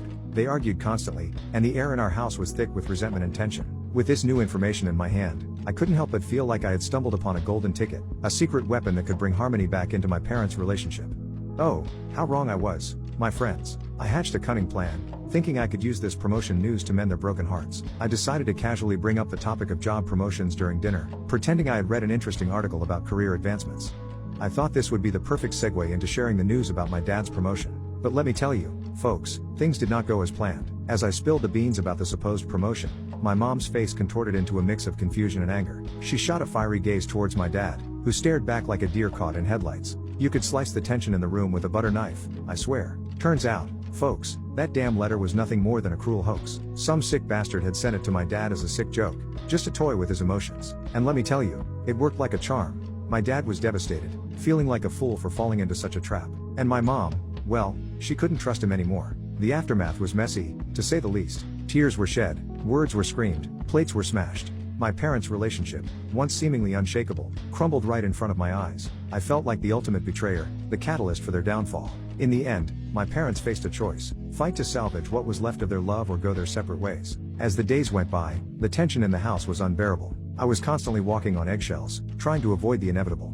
Then, one day, something unexpected happened. My dad came home from work with a bouquet of flowers in his hand, and a look of determination in his eyes. He had made his decision. He was going to fight for his marriage, no matter what. I was filled with a strange mix of emotions. On one hand, I was relieved that my parents were going to try to work things out. But on the other hand, I couldn't help but feel guilty. I had caused this mess, and now my dad was going to have to work twice as hard to make things right. I had ruined my parents' relationship, all because of my curiosity and naivety. So, my fellow readers, remember this cautionary tale whenever you think about meddling in other people's business. Curiosity may have unalived the cat, but it can also demolish relationships without a second thought. Trust me, I learned that the hard way. But the real question is, will my parents be able to rebuild their relationship, or will it all be for naught? That, my friends, is something only time will tell. I sent an anonymous letter to my dad to mess with his head. My dad has committed unspeakable acts against children. He mistreated all of his children from, at least, his first 2 marriages. However, within the community, he is seen as a great guy, well loved and respected by others. He has gone to great lengths to maintain these appearances. He's a retired police officer and devout evangelical Christian. His third wife, along with his third set of children, all adults living independently now, seems unaware of the abuse he imposed on his children from his first 2 marriages. He has 7 children total, that I know of. From all of the marriages, I am a child of his second marriage. He has, to my knowledge, kept the child of his first marriage a secret from his third wife and all of my younger siblings. I only know because this mystery sibling found out about my dad's second and third marriage, and his resulting children. The sibling found me on social media and reached out to me about 10 years ago. I have not told anyone. My dad is full of secrets. I have been no contact with him and most of my biological family for many years. My dad would tell me when I was young that if anything got out about his behaviors or past, he would end his life, placing the burden on my shoulders. If I told anyone, he'd die, and it would be my fault. I have kept his secrets for the past nearly 40 years.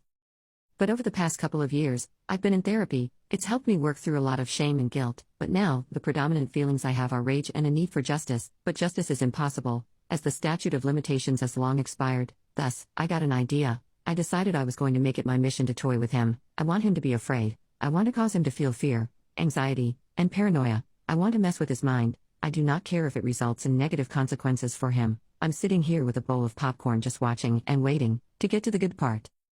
So, I sent him a card, mailed from a faraway post office, obviously without a return address. On the front of the white card, in plain black font, it just said thinking of you and had a simple line drawing of a flower, one that is, in fact, poisonous. Inside the card, in heavily altered handwriting, I wrote I remember, do you? But, I also included a page torn from a Bible. The page was from Luke. I used a highlighter and highlighted the following verse, for nothing is secret, that shall not be made manifest, neither anything hid, that shall not be known and come abroad. Luke 8:17. I felt like the card and its contents were poetic, and I am amused by how perfect it was. I sent it so that it would arrive on his birthday. I plan to continue to send things to him, very randomly, to mess with his mind. I'm writing down ideas in a journal, brainstorming for other perfectly poetic ways to mess with him, to make him fear that his secrets are about to be discovered. I lived in fear of him all my life. I'd like to return the favor in some small, legal manner. Professional house cleaners. What's the worst house you've ever cleaned? I'm 40 years old and I have been a professional house cleaner for more than 15 years. Throughout my career I've seen my fair share of terrifying houses. But this one in particular was just petrifying. I walked into the house and the door barely opened. After giving it a few good pushes, the door swung open. I looked around the frame and saw some sticky, melting substance all over the frame and the door. I thought it was honey, but when I smelled it, it had this stench I've never smelled before. It was almost like fish mixed with poop. I ignored that and continued moving forward. I think I got about 10 steps in before I had to stop moving. In front of me was this fridge. The fridge was just smacked onto the middle of the living room. I moved some trash that was surrounding it and opened the door. Inside the fridge were jars of what looked to be human fingers swimming in some sort of liquid. I screamed out of pure shock and slammed the fridge door shut. I should have walked out then and there, but I didn't. I continued to explore the house. I moved more trash out of the way and ended up in the kitchen. Right above the stove was this gigantic hook. On the hook was a dead pig. I tried to run into the living room but my shoes were stuck. That nasty substance that was on the door frame was all over the kitchen floor. I was so scared I just ripped my shoes off and made my way to the living room. I was speed walking quickly to the door when I stepped on something gushy. I looked down and saw 3 dead snakes, cut open, with their guts laid out all over the floor. I screamed my head off. I was hit with a wave of nausea, so I went to grab a bucket that was next to the sofa. The bucket had some bubbling, gooey, substance with rats and roaches swimming in it. It was practically radioactive. That house was filled with so many horrifying things. I eventually was able to get out. I puked my guts out on the front lawn, ran into my van, and sped off. That same day, I got home, soaked my feet in boiling hot water, and told my boss I would not be cleaning that house. I stalked a man for 2 years and made him my husband. I told him this 4th of July, after the fireworks mostly ended and we were heading back. I asked him in the car, wouldn't it have been weird if we met each other before the first time we actually met? But we just didn't think of each other as significant at the time? He smiled and turned to me saying, PFFT, that's impossible. There's no universe where we would have met and I would not think of you as significant. That statement struck me in the heart, because I knew I would soon prove that sentence very wrong, but I continued on with my plan anyway. What if I told you we have met each other before? Before that time I was introduced as E's little brother's friend? He looked at me like I was crazy, so that's when I pulled over on the side of the road and pulled out my phone to show him the post I put up here before, that explained everything. He took about 8 minutes to read the whole thing, and when he finished he put the phone down and stared straight ahead, almost like he was dumbfounded, scared, and confused all at the same time. I started throwing out every excuse and apology I could muster at the moment for about 15 minutes straight when he decided to tell me to stop, and I did. Then he just sat there and sobbed uncontrollably for about 10 minutes before he finally asked me how much of our relationship, and how much of my identity, was fabricated according to his liking. I told him the honest truth. None of my personality or identity was fabricated for him, except for the fact of how we met. The only thing I ever changed about myself to make him like me more was lying about liking Chinese food. I hate Chinese food, but other than that everything else was real. Although my friendship with his younger brother was built upon ill intentions, my friendship between his brother and I are now one of the most genuine friendships I have now. He just cried and told me that he does not want a divorce at all, but he does want us to have some time apart so that he could absorb the truth that I gave him. He also said that he expects me to tell his brother and mom this Friday because they deserve to know the truth just as much as he did. I told him okay, and we drove the rest of the ride home in silence. When we got home he hugged me and cried for about 5 minutes before he got out the car, packed his stuff, and said that he will be staying at a nearby hotel for now. He said that he knows that he still loves me, but does not yet know how to react to the fact that the beginning of our relationship was very orchestrated. Everything was fine up until I woke up this morning to find out that hubby not only lied about going to a hotel to stay at, but also lied about not wanting a divorce, through a text message. He went to his family's home, not a hotel, told them the entire story himself, probably exaggerated it too to make me seem crazy. His whole family wants nothing to do with me too, claims I'm psycho. He said that he lied about going to a hotel, because he knew if he told the truth I would try to stop him. Honestly, I feel so betrayed. I tried to be a good wife by showing him the true me, and this is what he does? I did all this work just for it to end up like this? Honestly, I kind of deserve it. I didn't even tell him in the first place because I felt bad. I told him because I had a suspicion that he was catching on to the fact that I knew him for 2.5 years before he knew me, largely because I found out he was keeping my old phone in his work desk. My old phone that has screenshots of a lot of his old Instagram posts, plans and my notes app about him, etc. So I guess he never truly loved me if he can't even get past an honest confession like this one. I might update this in a few years when I find a new husband. Am I a psycho? What was your most awkward experience with intimacy? My second BJ ever. I was dating this girl and I went to her house to hang out. We were in the basement watching a movie with her brother, we were on a couch behind him, and I started feeling her up. Her brother went upstairs for a few and I got my first BJ. It was awesome. She was great at it. Brother comes back and we start messing around some more, mostly just feeling on each other. We tell him we are gonna go walk around for a little while. We secretly go into a walk-in closet adjacent to the basement and she starts sucking my wiener again. This one takes forever because it was uncomfortable there and I had just finished like 15 to 20 minutes prior to this round. Maybe 45 minutes to an hour go by, God bless her, she was a real trooper, and her mom starts looking for us. She sees the light on in the closet but we quickly turn it off. Her mom knocks and asks if we are in there, and my ex's dumb self responds yeah? Keep in mind I took my pants and underwear off, and I've got to get them back on quickly in the effing dark. She walks in and there I am behind her, holding my pants up that were undone and on effing backwards. On Halloween night, 2008, the pants predicament happened in August or September 2008, I went over to hang out with her. Her mom was gone, we hung out in her house, and got a BJ in her kitchen. Nice. We hung out in her backyard and one of her friends came over. Her mom came back home and we, quote, went trick-or-treating. In reality we walked to an empty duplex that her mom owned, and decided to use that to try to have intimacy. She forgot the key. So what did fully erect 15-year-old Evan and two 13-year-old girls think to do? Hey, let's break in. We break a basement window and her friend climbs through to unlock the door. We go in, her friend goes off around the house doing who knows what, and my ex and I start making out. Then we hear police sirens. We decide to get the hell out and we run. Through the front door. Police run up, guns drawn, and stop us. We all get searched. The guy that searched me found a rubber, turned me around and asked, "Is this what you were here for?" And I nod in shame, although now that I think about it now he probably thought I was gonna bang both of them. Our parents get called and we all sit and wait for them to come. They take our info and our parents show up. My dad takes me home and decides not to punish me because he figured I was shaken up enough by the cops. Probably my best story. Dating her was pretty wild. I wanted my father to understand I wasn't coming. My parents divorced when I was in first grade. Not only did my dad disappear like Houdini, he stole my mother's ATM card to her personal account and drained her dry. My mother, being the saint she is, didn't even bat an eye. She still was cordial to him and never said a negative word about him. To me, my dad, albeit abandoning us, was still my hero. From 1st through 5th grade I had the usual abandoned by dad stories. Maybe 1 or 2 visits in a year and a 50 times of me waiting by the front window with my suitcase packed to go to his house and him never showing up. My mom through all of this was supportive and never said a bad word about him. So he still stayed my hero. When I was in 6th grade my mother finally remarried, and my father, who only had a picture of me at 8 months old in his wallet, went ballistic. Did I mention he never paid child support? He would use his father's social, they had the same name, to get away with it. After my mom remarried, he let it be known that I was now my stepdad's responsibility. He cut off communication with me until I graduated high school. He didn't attend my graduation or send a card. What he did do was write me an email thanking God he no longer had to pay child support. He didn't anyway. What really broke me was his ruthless and brutal attack on my mother. Attacking her weight, looks, teeth, and blaming any perceived negative traits that I had on her. For the first time I realized what a cowardly piece of crap he was. I responded in kind. He told me I was no child of his and that I was a waste. After that I vowed that I would hurt him. 10 years later, my father, not interested in my wedding or my son, reached out to me. You see, he is a diabetic and one of his organs were failing and he didn't have long. He's too far down on the list and he needed someone in our family to donate. Nuclear revenge activated. I answered his email. I met up with him and pretended that I didn't hate his guts. I went and got tested to see if I was a match, and I was. I did the therapy and met with doctors and his therapist. We scheduled the surgery. The day of the surgery we meet at the hospital. I smiled in his face and let him know that I wouldn't be going through with the surgery. I watched the confusion line his face. I just wanted you to know that you're no father to me and you're a waste. Then I left the hospital and drove home. My mom was pretty annoyed with me that I took it that far. My father is dying and I will be attending the funeral out of spite, and I will let everyone know what a piece of crap he was. People who have met their online friends, what made you instantly regret it?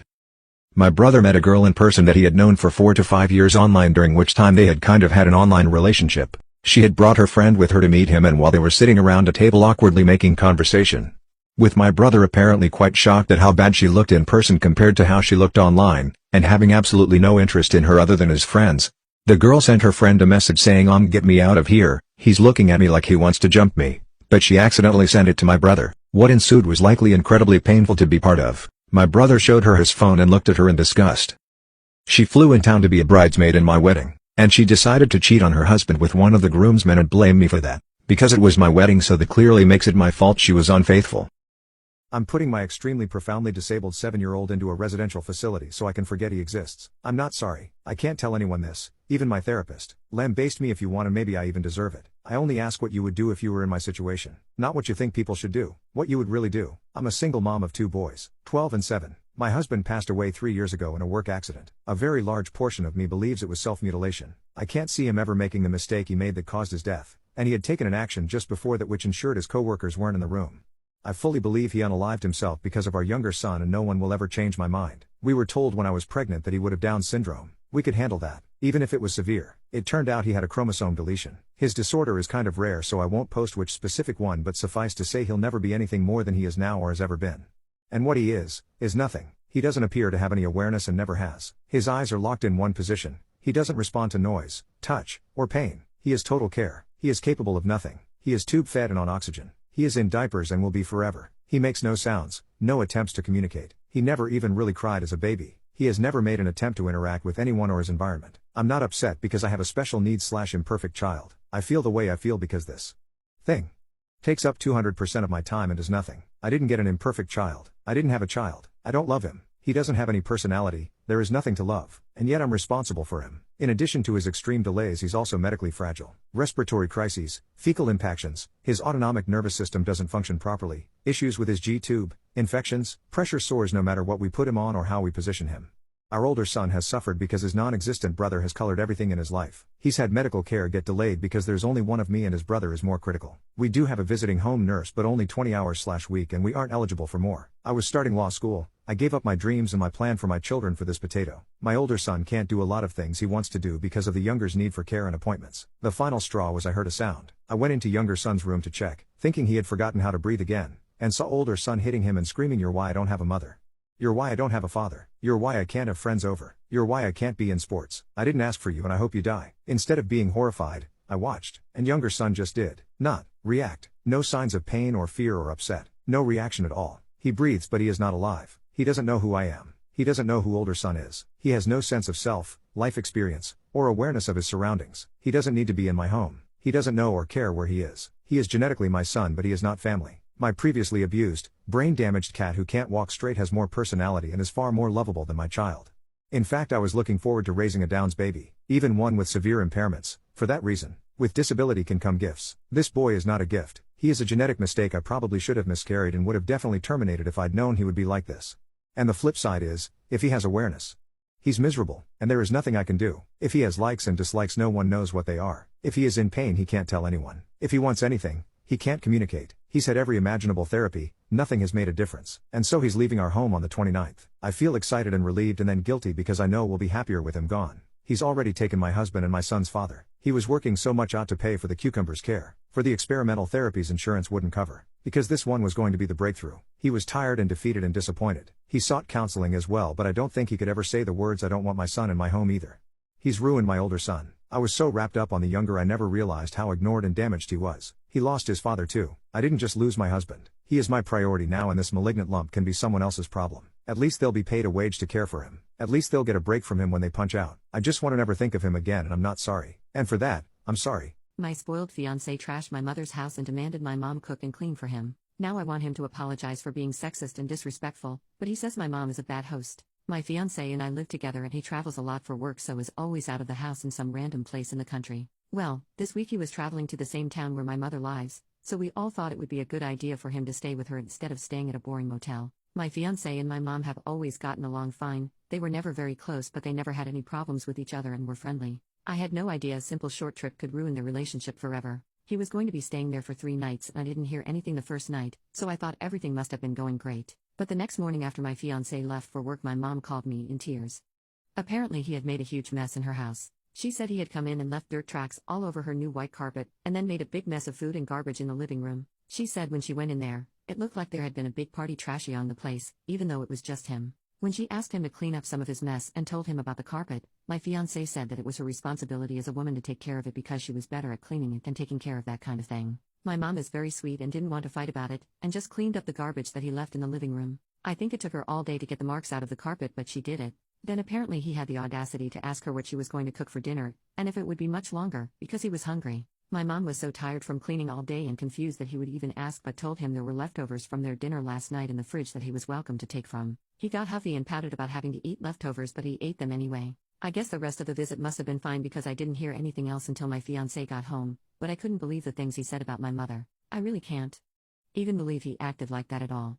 Whenever he is at home with me he always will clean up after himself and take care of his own messes. Sometimes he even gets on me for being messy. He does cooking, laundry, all of it. So this was totally out of the blue that he would act this slobby and entitled. I was so confused. When he got home we started fighting about it right away, but I mostly just wanted to know what the female was going on. My fiancé said he couldn't stand the way my mom was acting and said she was expecting him to, in his words, be a damn Cinderella. Even though it really sounded like the opposite is true. Apparently in his culture, older women who are the matriarchs of the family are expected and traditionally the ones who are cleaning up messes, cooking for others, and generally taking care of the house. He said his mom always does that for him when he is at her house, and since my mom will be his mother-in-law when we get married, then my mom should do that for him, too.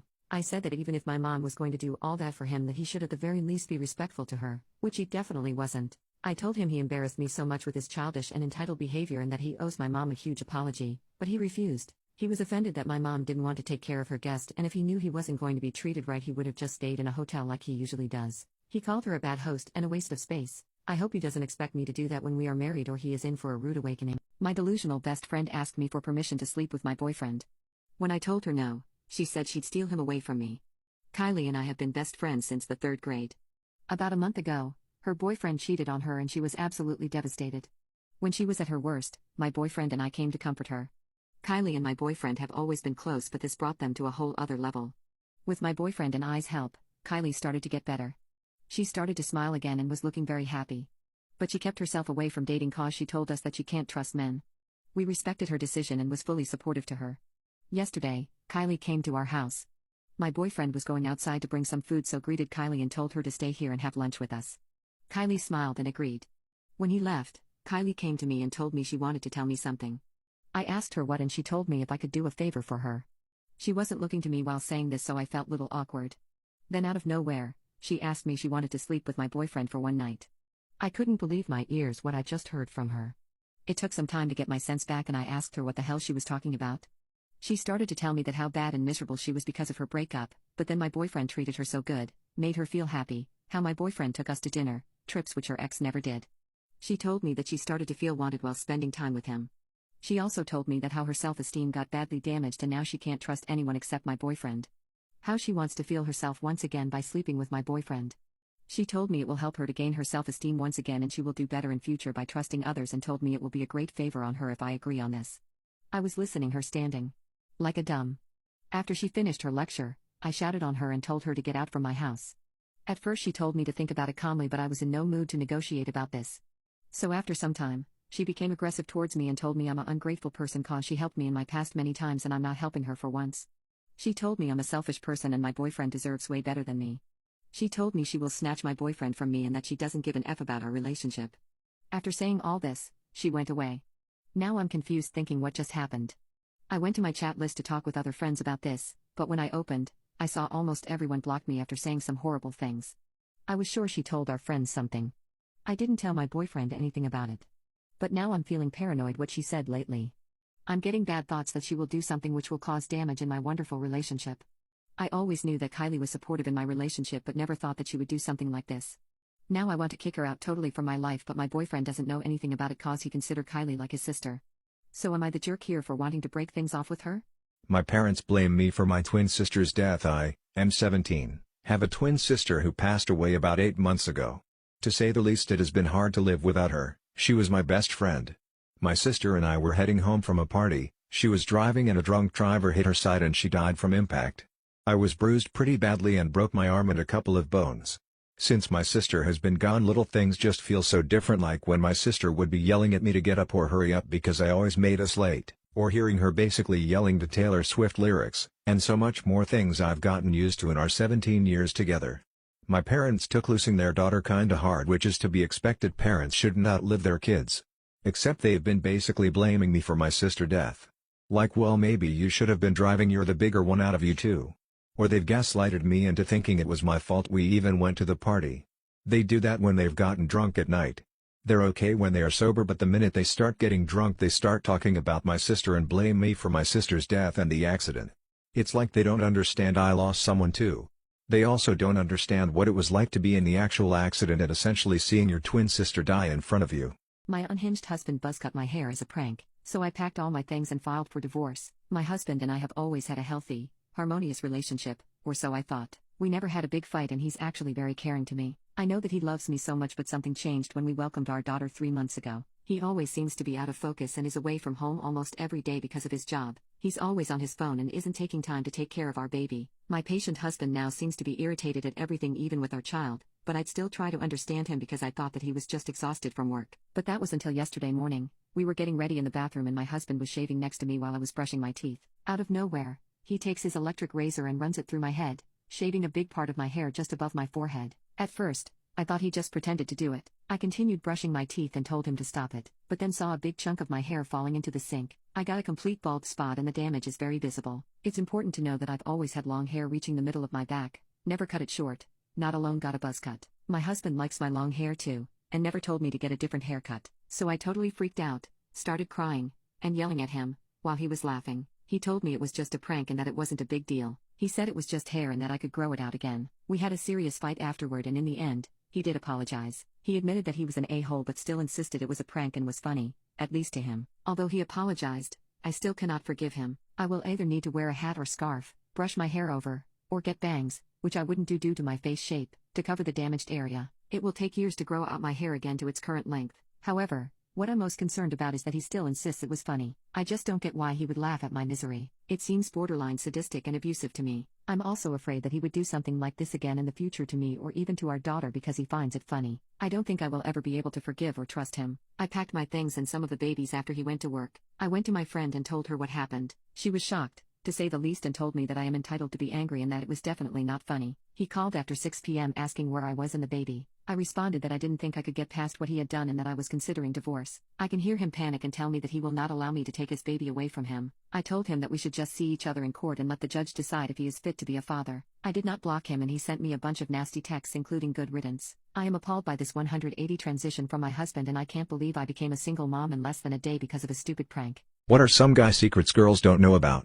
When people come crying to us, our first inclination is to fix the problem. If we tie down anything in the back of a pickup truck or trailer, it's physically impossible for us not to stand back and say that's not going anywhere. We really do think your hair is good. It looked good before and after you got a haircut. It looked good curly and it looked good straight. It looked good when you woke up and when you made it. As long as it's shaped like the hair we gave girls on stick figures when we were 5 years old, we think it looks good. I'm a girl and I've found out through the years that when guys say something, don't think too much into it, like what's the hidden meaning? Don't overthink it. Guys normally say stuff that should be taken at face value. The nod when you see a guy you don't know, or kind of know but don't really know well enough to talk to, walks by, you give a subtle nod of your head, which they return. We desperately want you to toss us things instead of just handing them to us. I like hugs. I'm not staring at you, I'm zoned out thinking about how I'd start a brewery in medieval England whilst my eyes just happen to be facing your direction.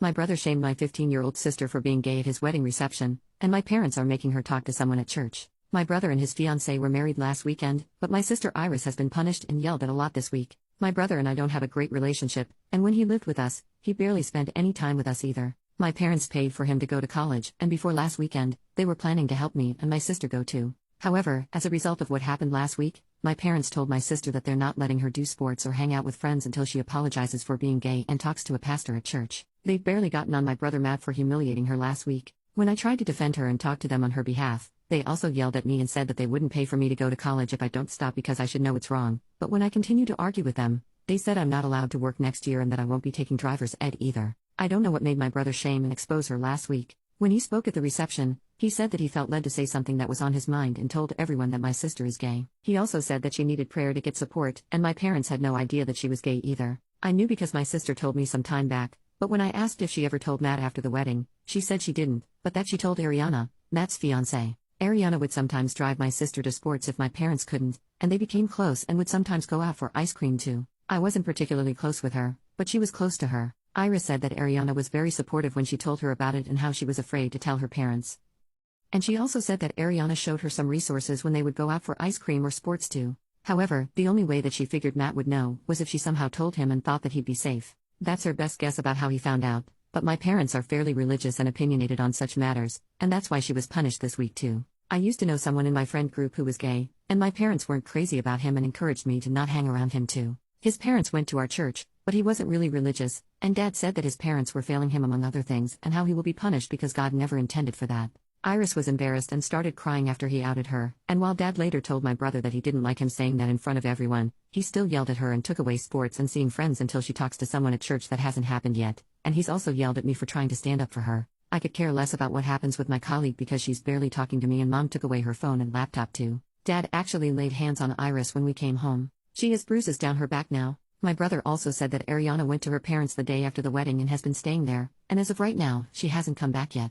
He's also come over to talk to my parents, but I think that was more about Ariana for the most part. I can't tell you how much I hate him because she won't talk to me, but when I tried to tell my parents that they are wrong to punish her, they just cursed at me and took away some of my privileges too, and they also said that I won't be going to driver's ed or working because I was being disrespectful and that if I keep it up, they won't pay for my college either, and I just feel hopeless. My brother shamed my 15-year-old sister for being gay at his wedding reception, and my parents are making her talk to someone at church plus update. My brother and his fiancée were married last weekend, but my sister Iris has been punished and yelled at a lot this week. My brother and I don't have a great relationship, and when he lived with us, he barely spent any time with us either. My parents paid for him to go to college, and before last weekend, they were planning to help me and my sister go too. However, as a result of what happened last week, my parents told my sister that they're not letting her do sports or hang out with friends until she apologizes for being gay and talks to a pastor at church. They've barely gotten on my brother Matt for humiliating her last week. When I tried to defend her and talk to them on her behalf, they also yelled at me and said that they wouldn't pay for me to go to college if I don't stop because I should know it's wrong, but when I continued to argue with them, they said I'm not allowed to work next year and that I won't be taking driver's ed either. I don't know what made my brother shame and expose her last week. When he spoke at the reception, he said that he felt led to say something that was on his mind and told everyone that my sister is gay. He also said that she needed prayer to get support, and my parents had no idea that she was gay either. I knew because my sister told me some time back, but when I asked if she ever told Matt after the wedding, she said she didn't, but that she told Ariana, Matt's fiancée. Ariana would sometimes drive my sister to sports if my parents couldn't, and they became close and would sometimes go out for ice cream too. I wasn't particularly close with her, but she was close to her. Iris said that Ariana was very supportive when she told her about it and how she was afraid to tell her parents. And she also said that Ariana showed her some resources when they would go out for ice cream or sports too. However, the only way that she figured Matt would know was if she somehow told him and thought that he'd be safe. That's her best guess about how he found out, but my parents are fairly religious and opinionated on such matters, and that's why she was punished this week too. I used to know someone in my friend group who was gay, and my parents weren't crazy about him and encouraged me to not hang around him too. His parents went to our church, but he wasn't really religious, and Dad said that his parents were failing him among other things and how he will be punished because God never intended for that.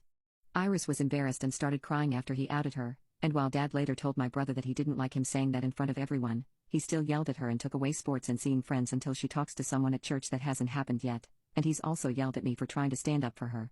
I could care less about what happens with my college because she's barely talking to me and Mom took away her phone and laptop too. Dad actually laid hands on Iris when we came home. She has bruises down her back now. My brother also said that Ariana went to her parents the day after the wedding and has been staying there, and as of right now, she hasn't come back yet. He's also come over to talk to my parents, but I think that was more about Ariana for the most part. I can't tell you how much I hate him because she won't talk to me, but when I try to tell my parents that they are wrong to punish her, they just cursed at me and took away some of my privileges too, and they also said that I won't be going to driver's ed or working because I was being disrespectful and that if I keep it up, they won't pay for my college either, and I just feel hopeless. Update: my sister was really afraid of having to talk to someone at church, and the pastor she ended up talking to was one of the senior pastors. She hoped That it would be someone from youth, but Dad said that I couldn't be there with her when they talked, and he didn't tell me when they'd be talking either. I hate how she went around my back to do it. I tried to talk to her when I got back and asked what happened, and she said they filled her head with scriptures about going to hell and Dad threatened to disown her if she doesn't charge her ways. I tried to tell her again that the safest thing to do is probably to lay low so that it passes sooner and they don't give her a hard time, and I told her that before that day too. However, she's recently begun to lash out at me for trying to talk to her about anything. She was distant before, but now she just gets upset and wants nothing to do with me at all. I was also able to talk to a teacher a few days after, and I told her everything. She agreed that my parents were being ridiculous about everything and that my brother was just as bad as them, but she also said that she would have to report it, and I told her that I wanted her to do that too, since she was also physically hurt in the aftermath of the reception. However, when she said that she could try to talk to Iris, I told her that maybe she would open up to her because she wanted nothing to do with me even after I told her about my intentions to tell a teacher, only for her to just get angry and tell me to leave her alone.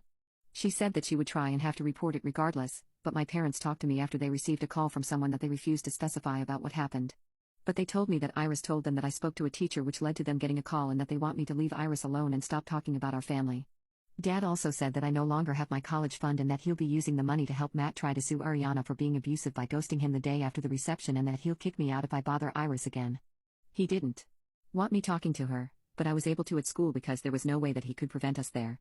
But, again, she wanted nothing to do with me and tried to avoid me with the exception of telling me to leave her alone and just getting upset. Iris still wants nothing to do with me, and she has been talking to my parents a lot more without the screaming from the aftermath of the reception. However, Ariana broke her silence along with her parents and told others why she left and that she wanted nothing to do with Matt. Ariana said she didn't know that Matt had such feelings towards his sister and that he was homophobic when he came across the LGBT resources she was acquiring for Iris and asked about who they were for. Personally, I didn't think that she tried to hurt Iris because it made no sense that Matt and Dad would try to sue her if she agreed. She also said that she wanted a divorce as well. However, Dad took to social media and fabricated a lie that Ariana had previously tried to pressure Iris into intimate activity when she drove her to sports and that it led to her being confused about being gay and that she tried to rope her. He also said that Iris told him about it, but I don't believe Iris told him that at all because he said it after she broke her silence. But when I went to ask Iris, she still refused to talk to me. I tried to stress to her that it's important to know because Dad's accusing her of something that's very dangerous.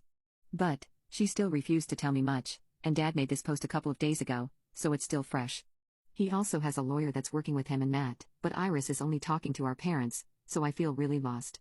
Maybe they're pressuring her to avoid me and say nothing, but she still won't tell me much. When I asked her if Dad made up that lie about Ariana, she refused to answer and just got upset, but when I asked if they were pressuring her into saying nothing, she didn't respond either and just asked me to leave. However, when I directly asked if Ariana had ever done anything to her, she shook her head but didn't give me any more than that, and I honestly believe she's being pressured into saying nothing and that they're possibly threatening her with further punishment. People who were mentioned in someone's self-mutilation note. What's your story? My boyfriend unalived himself when I was 18. He was 19, and I waited 7 years, January of this year, to read his whole note. When he first passed away, I took care of his elderly parents for months following because he was an only child and they could barely function, let alone plan a huge funeral. It was horrible. It took every ounce of strength that I had to get through that time and care for them on top of it.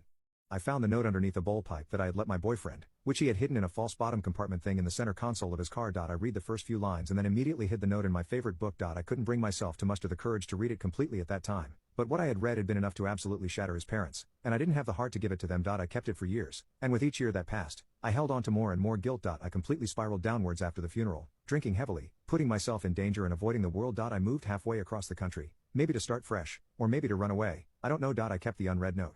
It weighed heavily on my bookshelf for years. I almost read it many times. Usually when I was drunk or self-mutilation myself. But I was always too afraid to find out that my fears were true, that there was something that I could have done or something that I had done to cause him to do such a horrible thing. His parents are actually doing well now. They're selling the house. Finally they got a dog and are more actively involved with family and friends. I love seeing them allowing themselves to be happy when I know that they are still filled with a terrible grief. I'm not sure if I did the right thing by keeping the note, but after reading it, I'm certain that they wouldn't be the people that they are today if they had read what their son wrote about his life.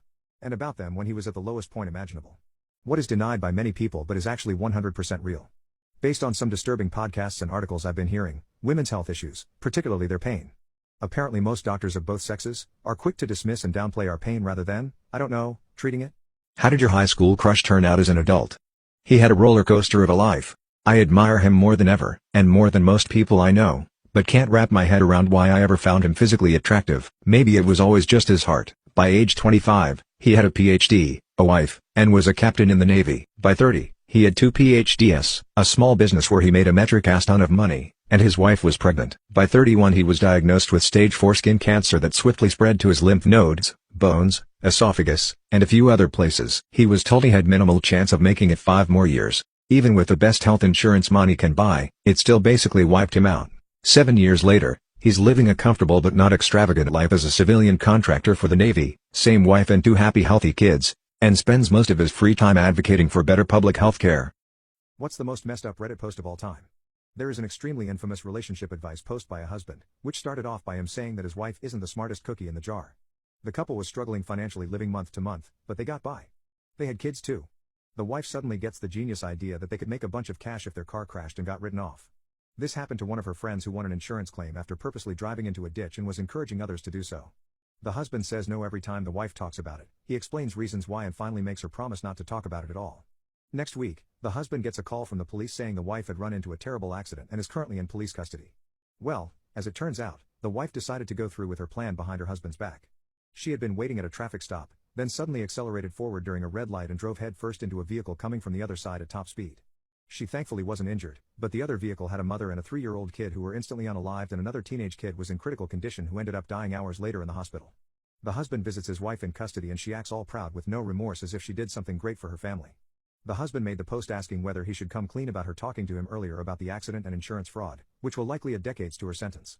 The post stayed up for less than an hour. I've been ghosting my fiancée after she lied to the police and got me put in jail for the night, just to protect her male best friend. I'm not sure I can forgive her. My fiancée, 25 female, and I, 28 male, just got engaged 2 weeks ago. We've been together for 5 years now. 3 weeks ago I came home from work exhausted. When I arrived home, I saw her and her friend Mike sitting at the dining table. I went over to my girlfriend, kissed her on the cheek and dapped up Mike. I didn't really think too much about him being there since I know him really well and he's known my girlfriend since they were little kids. I just asked him if he wanted a beer or something, but he refused, stating that he was here to talk to me. I was confused at first, but when I looked at their serious expressions, I knew it was something serious. I grabbed a beer from the fridge and sat at the table as well. They started talking about how close me and Mike were getting over the last few years and stuff. I just sat there flabbergasted. I didn't understand what they were trying to get at. I think me and Mike were sort of social buddies. If we were both attending the same social gathering, of course I'd hang out with him, but I never really hung out with him alone or made separate plans with him. I just told them to stop rambling and to get to the point. I was exhausted and really didn't want to beat around the bush any longer. My girlfriend asked me if it was okay if Mike could stay over for a few weeks since he recently got fired and evicted from his place. I told them of course he could stay as long as he didn't make a mess and contributed to the household chores like taking out the trash, etc. He got up and gave me a tight hug and thanked me. Little did I know this man was a filthy alcoholic. The first week things weren't that bad. He just kept to himself, did the chores I asked of him, and it was fun having someone in the house to watch basketball with. After that first week, things took a massive turn. I started seeing empty beer cans everywhere, his dirty socks stuffed into our couch and stuff. I confronted him about it, but he just apologized and told me it wouldn't happen again. I told my fiancée, but she told me to cut him some slack since he was going through a tough time and he would get better. It only got worse. I started seeing dried up vomit on our toilet seat, and that's when I suspected he was an alcoholic. I started seeing empty bottles of rum, whiskey and vodka everywhere. I kept mentioning it to him, but he always gave the same response as before. My fiancée couldn't care less either, and that pissed me off even more. 5 days ago I came home from work and my apartment reeked of alcohol. I just lost it. I stormed up to the guest room and found him drinking beer on the bed. I just went off on him. My girlfriend came over and tried to calm me down, but I didn't budge. I told him he has 2 days to clean my apartment and to get out, otherwise I was going to call the cops on him. I guess he didn't like what I said one bit. He just got off the bed and charged at me. All I remember is him ramming me into the wall behind me and me hitting my head against a sharp object. The next thing I know I see an officer pointing a flashlight at my face. I asked him where Mike was and he told me he was in a safe place where I couldn't hurt him. He and another cop grabbed me off the floor and dragged me outside. I saw my girlfriend and Mike talking to a cop. At this point I'm fading in and out of consciousness. When she looked at me being escorted down the stairs like some rag doll, I wanted to tell her something, but my head just hurt too bad to form any sentence. I got put in the cop car and was driven to the station and put in a holding cell. I kept asking them why. All they responded with is "I have right to remain silent" bull crap. I remember just sitting in the jail cell with my head feeling like it was going to explode any second while trying to make sense of what just happened. I remember dozing off and at some point and being woken up by a cop. He told me I was lucky they didn't press charges on me and I was free to leave. My headache felt much better at this point, so I could actually form sentences. I asked him to explain to me what happened. They told me they received a phone call from my fiancée claiming I was drinking again and got really violent, and her friend had just subdued me to stop me from hurting her. I was so confused. Like, who was drinking and who got violent? He just told me the same story again. I was beyond pissed at this point. As soon as I got my phone back, I texted my dad to come pick me up and to drive me to my apartment. He tried to pose questions as to why I spent the night in jail and I just told him to drive me home. I'll explain later. Once there I just stormed upstairs to see if my front door was unlocked, and to my surprise it was, and my now ex-fiancée was sitting on the couch. I could tell she had been crying since her mascara was running down her face. She jumped up and tried to hug me, but I just pushed her off me and told her to get the hell out of my apartment. She tried begging and pleading, but I told her to shut it and to pack a few essentials and to get out. She left after begging a bit more. I immediately called off from work claiming I had an injury and just got dispatched from the hospital. That whole day seemed like a fever dream to me. Nothing made sense. Why did my fiancé lie to the cops? That's all I thought about all day. She tried calling me a million times, but I kept trying ignoring it until I just couldn't hold back anymore. I picked up and told her to explain everything and to not dare even think about lying to me. She ended up telling me that after Mike knocked me out they both started to panic. She was scared of calling the cops on Mike since he was already on probation and this would probably end up destroying his life. She told me in the heat of the moment she made a stupid decision to claim that I tried to attack her and Mike protected her and accidentally knocked me out. Her reasoning being I could afford it since I didn't have a criminal record and Mike did. I didn't want to hear any more and just hung up. She texted me all kinds of apologies and tried to call many more times, but I was done. After I started randomly throwing up, I went to the hospital the day after and found out I had a concussion and would be forced to stay home for the next month. I'm beyond hurt by this. Why would she choose her friend over me? Why did she try and ruin my life to try and save her friends? She tried coming over several times a day, but I never even dared to answer her. I've blocked her on everything, but today I got a text from her mom claiming she tried to out on painkillers yesterday and was in the hospital. All she wanted was to see me again. This has made me sort of regret ignoring her. I haven't responded to her mom or anyone for a fact. The only people besides those involved who know are my dad and mom. My mom is taking care of me at the moment. I'm really conflicted. On the one hand I feel like hurting her for what she did, but on the other hand I still love her and feel like she made a genuine mistake. I don't want to feel any more pain. My life is a mess and by erasing the last 5 years of it probably would just make me end it all. I don't want to see the love of my life being buried over me ignoring her. I don't want to force my poor mother to be my free caretaker for a month. I feel like it's my fiancé's responsibility now. I'm so done with everything. I'm literally glued to a bed all day and my laptop and phone are the only things keeping me sane. I start randomly getting panic attacks and start shivering uncontrollably. Please, what should I do? Should I allow her to come see me? Am I wrong for ignoring her? What are some psychological truths about love? 1. Women love details. Instead of saying you are beautiful, say, I like your hair. You have a really great sense of fashion. 2. A guy capable of fixing things and cooking is sexy. This was reported by many women. 3. A watch on your wrist makes you hotter. It makes you look organized and mature. 4. Busy men/women are a lot attractive. Do things that you love and don't be free 24/7. 5. If your crush doesn't react well, try limiting your time with her, disappearing for a while, making her miss you and think about you, but never overdo this because it will make the situation worse. 6. Being in love is quite similar to being on drugs, similar to becoming addicted to drugs, and similar to having withdrawal symptoms should one suddenly come off it. 7. Falling in love is real. So is falling out of love, but this term is not yet coined. The nearest term is breakup, which is not the same as falling out of love. 8. Many people mistake emotional attention, intimate attraction, physical magnetism, and infatuation as love. Real love goes far deeper than these and can exist without any of these. Yeah. 9. Love is the second most sought after thing in the world after money and assumes synonymity with happiness, i.e. there cannot be any happiness without love. 10. Love is the most beautiful and the happiest feeling in life. When sour, it can become the ugliest, nastiest, or one of the most tragic experience too. 11. Falling out of love is not easy to handle. However, living without your loved one can be actually physically painful in the same way as, say, in getting bruised and broken. People suffering from this love pain find it so hard to handle they decide never being in love is better than having it and lost it. 12. Because of this, most crimes are committed because of love angle. Most inspiration and true stories of courage and achievement, or hatred and revenge also have a love angle hidden in them. 13. Depending on how we look at it and use it, love can act like a medicine, drug, weapon, manipulation tool, inspiration, guide, compass, motivation, miracle, treasure, currency, wound, God, angel, Satan, prize, or nirvana. 14. If you haven't loved, you haven't experienced one of the most beautiful emotions and one of the most beautiful times in your life. But nobody can guarantee what happens after that. 15. Love doesn't start or stop or stay at intimacy. If love is true, it will transcend boundaries like laser. Have I wasted my life?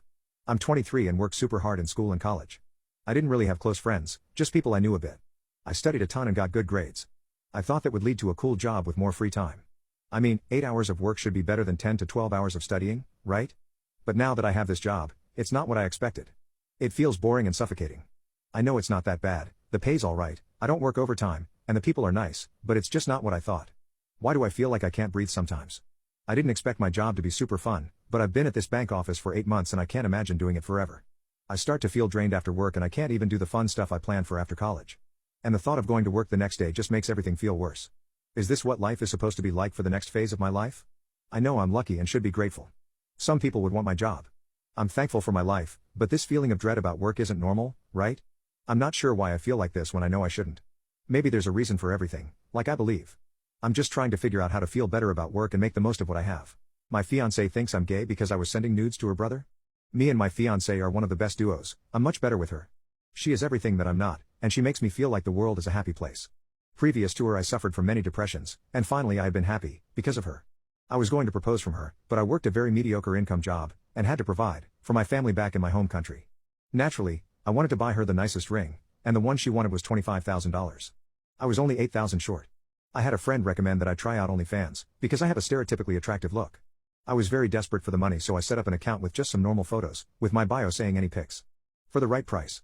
Yes, I know it was the most disgusting thing to do. But for me it was the smallest sacrifice I could make, for my fiancé to be happy. Only a couple of hours after I had set up the account, I received dozens of notifications. Some people said just for a boner and pants pic they would pay up to $50. I was shocked and thought that I would reach $8,000 in no time. A couple of days went by, and this guy started texting me. Coincidentally he had the last name as my fiancé, but I didn't think much of it because she had a pretty common last name. He said he would be willing to pay $500 for each nude pic I sent. I asked him if 15 was enough and he gladly accepted. So, I sent the pictures, and he ended up paying me $7.5 thousand for it. However, in the middle of my photo shoot, my fiancée ended up walking in on me and she freaked out.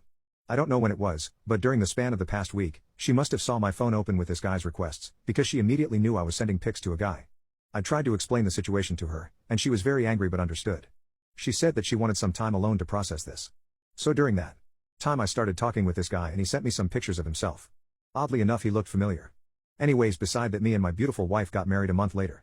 This is when I saw her brother. Apparently, he was the one that I was sending the nude pictures to. Let's just say, my wife wasn't the only person in the family I went down on that night.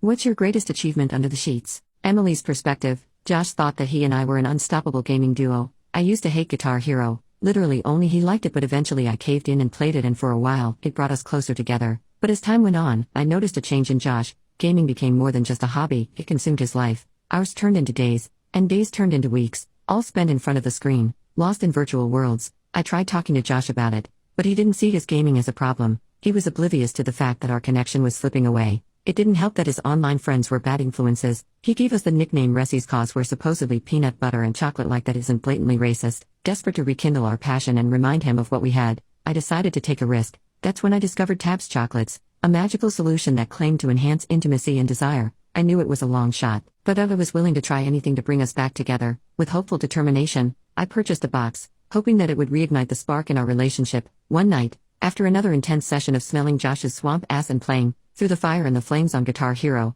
I approached Josh with a proposition. I told him about the SX chocolates. I really do believe they have the ability to deepen our connection and reignite our passion. I wanted to show him that there was more to our relationship than just gaming. To my surprise, Josh agreed to give it a try. Maybe deep down, he sensed that something was amiss too. After we beat the song, we finally opened the box of Tabs chocolates. It felt like opening the suitcase from Pulp Fiction. The gold foil literally shimmered over us, and anticipation filled the room. As we savored the rich chocolate, a subtle change came over us. The flavors danced on our tongues, but it was more than just taste. The chocolate seemed to awaken something within us, stirring a longing for a deeper connection. I wanted to show Josh that intimacy and love could exist beyond Xbox Live and Discord, right there, in the real world with me. As the music of Through the Fire and the Flames echoed through our minds, we made love. Synchronized with the rhythm of the song, we were fast as shit. I still can't sit properly. It was a way for us to bridge the gap between our shared passion for gaming and the physical intimacy we both craved. The SX chocolates acted as a sort of key, unlocking a connection we hadn't felt in a long time. Though it was just a single night,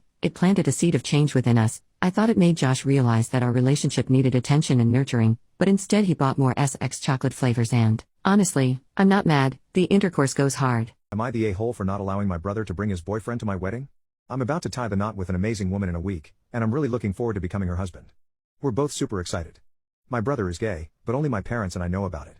Our family has some old-fashioned members like grandparents, aunts, and uncles who haven't caught up with the times yet. But on the flip side, my cousins and siblings are totally open-minded and live in the present. Lately, my brother has been dating a really great guy for about 6 months now. I'm thrilled that he found someone wonderful. However, he hasn't told our family that he's gay, so it's a bit of a secret. I've been encouraging him for a while to come out, as I know he's stressed about keeping it hidden. I believe that being open about it would make him feel much better and that some family members might already suspect. But he disagrees because he's worried about the parts of the family that might not be accepting. I see it differently. I think it's better to know who's not supportive sooner rather than later. I don't want close-minded people in our lives. Still, the decision is up to him, and for now, he's chosen not to say anything. Then, a few weeks ago, he dropped a bombshell. He wants to bring his boyfriend to my wedding. I didn't see that coming, honestly. It felt like he went from 0 to 100 real quick. I'd support him any other time, but I don't think my wedding day is the right moment. Imagine all the drama and rumors that could happen. I don't want to overshadow my fiancée on her big day. Dealing with that kind of situation during our wedding isn't what I want. I asked him why he chose my wedding day for this, and he explained that he wants to celebrate love with the two people he cares about the most, me and his boyfriend. This really tugs at my heartstrings. I'd stand up for my brother against the whole family, but I want my wedding to be a joyful occasion, not a family feud. I can't do that to my future wife, it might affect our future together. I haven't even told my fiancée yet because she's already stressed out, and I don't want to make things worse. It was tough, but I told my brother that I'd prefer it if he came alone to the wedding. I hope he understands where I'm coming from. He got emotional, left without saying much, and texted me the next day saying he'd come alone. I tried calling him, but he didn't answer. My parents don't seem to know what's up either. A few days later, he finally called back. We talked, and he said he gets my perspective, but things still feel a bit awkward between us. This situation is really challenging, and I'm wondering if I did the right thing. Am I wrong for handling it this way? What one item, if removed overnight completely, would cause the most chaos among society? Screws. I cannot believe this isn't higher up. Literally everything would fall apart. Homes, both standard wooden suburban models and fancy high-rise condos, would collapse. Your appliances are no more. Power lines drop, probably electrocuting a shitload of people in the process, or starting fires. You can't drive to work because your car is held together with this shit. So you walk. Except you can't wear your glasses because they have teeny screws too. As a result, you can't see, so you get lost on your walk. You try to get close to a street sign so you can read it, but instead you trip over it because the sign is now on the ground. You eventually get to your shitty restaurant job, but can't clock in because computers are held together with screws, the cash register is held together with screws, and even the menu that hangs above the counter is held together with motherfucking screws. In addition to basic order-taking needs not being met, the fryer has also completely come apart, dumping gallons and gallons of dirty oil on the floor. Cool. You're not cleaning that up, so you quit your job. Today I effed up by coming to a formal birthday dinner dressed in a Halloween costume. I have never felt like such a effing idiot, and I can't believe I am capable of embarrassing myself at my big age of 30. It might sound like a silly story, but I literally wanted to escape through the bathroom window when it was happening. It was one of my best friend's birthdays recently, her 30th, so she decided to host a big birthday dinner and invite 15 plus of her friends over to celebrate. I was nervous since she lives in another state and I haven't met most of her other friends. I asked her if I could bring A+1, but she apologized and said she was already squeezing too many people into her apartment. For context, my friend is a professional cosplayer and she works at a lot of conventions. She has thousands of followers on all of her social media pages, and ever since I've known her she has been super passionate about costuming. A couple of days before her dinner, I was talking to her on the phone and she was talking about how much she liked having an October birthday and that she wanted the dinner party to have spooky but classy vibes. The day of the party came closer and I started putting my costume together. Hear me out. I just assumed that people would be arriving in Halloween costumes since it was an October birthday, and my friend and a lot of her other friends were cosplayers. Finally, my friend has said herself that she wanted it to be spooky. But I guess I'm a dumb a-hole for not double-checking, because I put together a cheap but creepy vampire costume to wear to the dinner. I painted my face white, put a cape on, and used denture glue to stick big fake fangs on my teeth. I put some black makeup around my eyes to look dead, and I had a spooky long dress on as well. I thought I looked pretty cool. I put genuine effort into my costume since I expected to be standing next to professional cosplayers all night. Lord, how wrong I turned out to be. I got to the party right on time since I was so nervous about being late. My palms were sweating as I knocked on the door, and I just prayed I would find a way to enjoy myself that night. If I hadn't been wearing white makeup, you could have probably seen my face go white as a ghost when my friend opened the door and I saw that she wasn't in costume.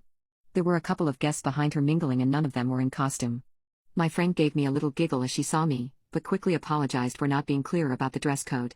I told her that I felt like an idiot and maybe I should just go home and change. But she reminded me that I live an hour away and said she really just wanted me to stay and have a good time. I decided to swallow my pride and join the party. I took my cape off in an effort to blend in, but there was no talking out my fangs since they were glued down. The party sure was spooky and classy. My friend had decorated her place for Halloween, but everyone was just wearing black formal clothes instead of costumes. I was so embarrassed and envious at first, but everyone I talked to laughed with me instead of at me. People kept taking pictures with me in my costume all night, and I made a lot of people laugh by standing out from everyone in their fancy clothes. I drank a little bit as the night went on, and eventually, I was having a great time taking goofy photos with everyone and laughing with my friends' friends about my silly mistake. At the end of the night, we took a big group photo, and some people started crying laughing when they saw it since it looked hilarious to have a single vampire standing there smiling next to everyone. It truly was a ridiculously humiliating moment, but everyone I met at the party treated me with nothing but kindness, and I'm just grateful my friend surrounds herself with such lovely people. My boyfriend is cheating on me, but doesn't see it. My boyfriend and I have been together almost 5 years. He's cheating on me, but doesn't see it. Here's the backstory. This girl is the stereotypical girl that the guy tells you not to worry about, Rachel. My boyfriend, John, and her have been friends since close to the beginning of our relationship. We were all co-workers at one point, so I knew this girl too. The first time we had an issue was a few months into our relationship, when she told him she loved him. He turned her down, but they continued their friendship and she moved out of the state. A few months after that, I went on a road trip with my mom, and he decided to take one with his best friend. They stopped near where she was now living, went hiking for the day, and she asked if she could share their hotel room for the night so she didn't have to drive back tired. Mind you, the hotel room had 2 queen beds. Boyfriend's friend didn't want to share the bed, and both him and Rachel convinced John that I wouldn't mind if they slept in the same bed. They didn't ask me. I would have said no. She moved back to the state for the summer after that, and they hung out periodically. A few months later, she asks John to help her move out of state again. She needed help transporting her stuff. This road trip would have entailed a 2-week car drive, and staring at her now place to help her move in.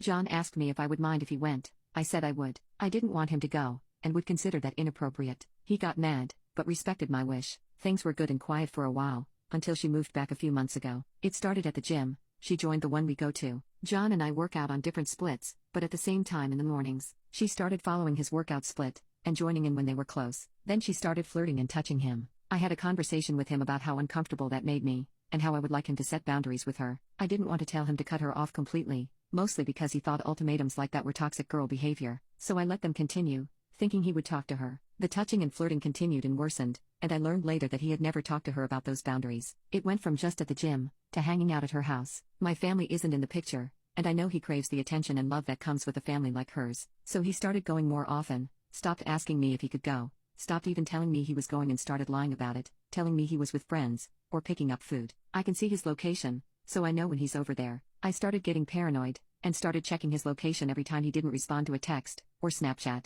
He was there, with her, almost every time. Today, I went to work, same as usual, but let him know I would be off early. He said he would be home when I got home and we could watch TV and hang out. I messaged him 2 hours ago that I was heading back. He didn't open the message for an hour, so I checked. He's with her. They went out together. He put her over plans with me. I don't think they are physically involved from what I can tell and what he has told me, but I can't be sure about that. He's been distant. I've been depressed. He pretended to care and pretended to want to fix things. I can't tell if he's genuine, or he's just staying with me through obligation. Is this cheating? Am I overthinking this? Blowing up on my family after they arrived late to my birthday dinner. I turned 25 yesterday. This was the most disappointing birthday I've ever had. I didn't make any plans for the actual day because it's a Wednesday, but planned to throw a party at my house with my friends and family this Saturday. For the actual day I still went to work and everything was normal, but I wanted something simple, so I asked my family, mom, dad and brother, the night before to go out to dinner with me at a nice restaurant I've been wanting to try. I confirmed a time that would work for everyone and made the reservation for 7:30 p.m. My dad called to wish me a happy birthday and tried to convince me to go to my cousin's house, who happened to be throwing a barbecue of some sort. I said I'd rather not because I really wanted to try this restaurant and just wanted to celebrate with them. It'd feel really weird for me going to a party of some sort when it happens to be my b-day and the attention I would get would be in genuine BC. Nobody at the barbecue realized it was my birthday. My dad says okay, no problem. This was a nice restaurant that is very strict with reservations, so I looked really nice and arrived right on time.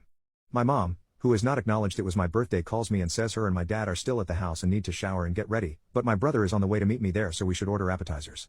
5 minutes later my brother calls me and tells me he's going to be late as well, that he's also at the house and I should get the table myself. Now I know this restaurant was not going to seat me without my whole party, and after a certain time they'd give the table away. I couldn't take it anymore, so I hung up on my brother, parked at a building nearby and cried. I was so upset I declined all his and my mom's calls. At 8 p.m. 30 minutes after the reservation, my family pulled up behind my car so I couldn't back out and surrounded my car. I'm in shock. BC. I purposely parked at a random building, but forgot my brother has my location to find my friends. So they surround the car, and start talking about what a long day everyone has had and how I should come with them to find a restaurant that will take us. I tell them I've been crying, mascara running all down my face and do not want to be out in public or with them. My dad says I don't look upset and my mom keeps telling me to calm down. They did not understand that this wasn't a haha okay I'm overreacting situation, so I had to basically yell at them that it was too late and to leave me alone. They left and went to my cousin's house. I got a Whataburger on my way home and ate it myself. I was still so upset I barely slept, and texted the family group chat saying they ruined my birthday and I didn't want them coming to my party Saturday. I'm still so upset this morning. Am I the a-hole? My sister-in-law constantly goes on expensive vacations and drives luxurious cars but won't stop crying to my wife that they have no food. I've had enough and took all the groceries my wife gave them. My wife has a younger sister with 4 kids. My sister-in-law is a married som whose husband works 35 hours per week. Money is tight for them, but they still go on annual vacations, drive newer cars, etc. My wife and I keep separate finances except for a joint credit card and household bill. I also do most of the grocery shopping. This is relevant for later. A couple of years ago, I found out my wife had been buying groceries for my sister-in-law on our joint card, about $150 $200 per month for a few months. She said that her sister had come to her saying they were tight on money and that she needed help feeding their kids. This was about a month after they returned from their most recent vacation in Mexico. I told my wife in no uncertain terms that I was not supporting their family. She argued with me, saying that we could more than afford it. I replied that I didn't care if she wanted to help them, but that's her business. My wife stopped buying them groceries on our joint card after, but I'm sure she told her sister because sister-in-law has been standoffish since. In the last few months, grocery costs have been increasing due to inflation. As a cost-saving measure, I bought a whole cow for about $4,000, which works out to about $9 per pound and will last us more than a year, and my wife and I split the cost. Yesterday, I went to the freezer to pull some steaks and saw that the amount of beef was visibly lower. I checked our security cameras and saw my wife leaving the house with a big box. I texted her demanding to know if she had taken a bunch of our meat to sister-in-law,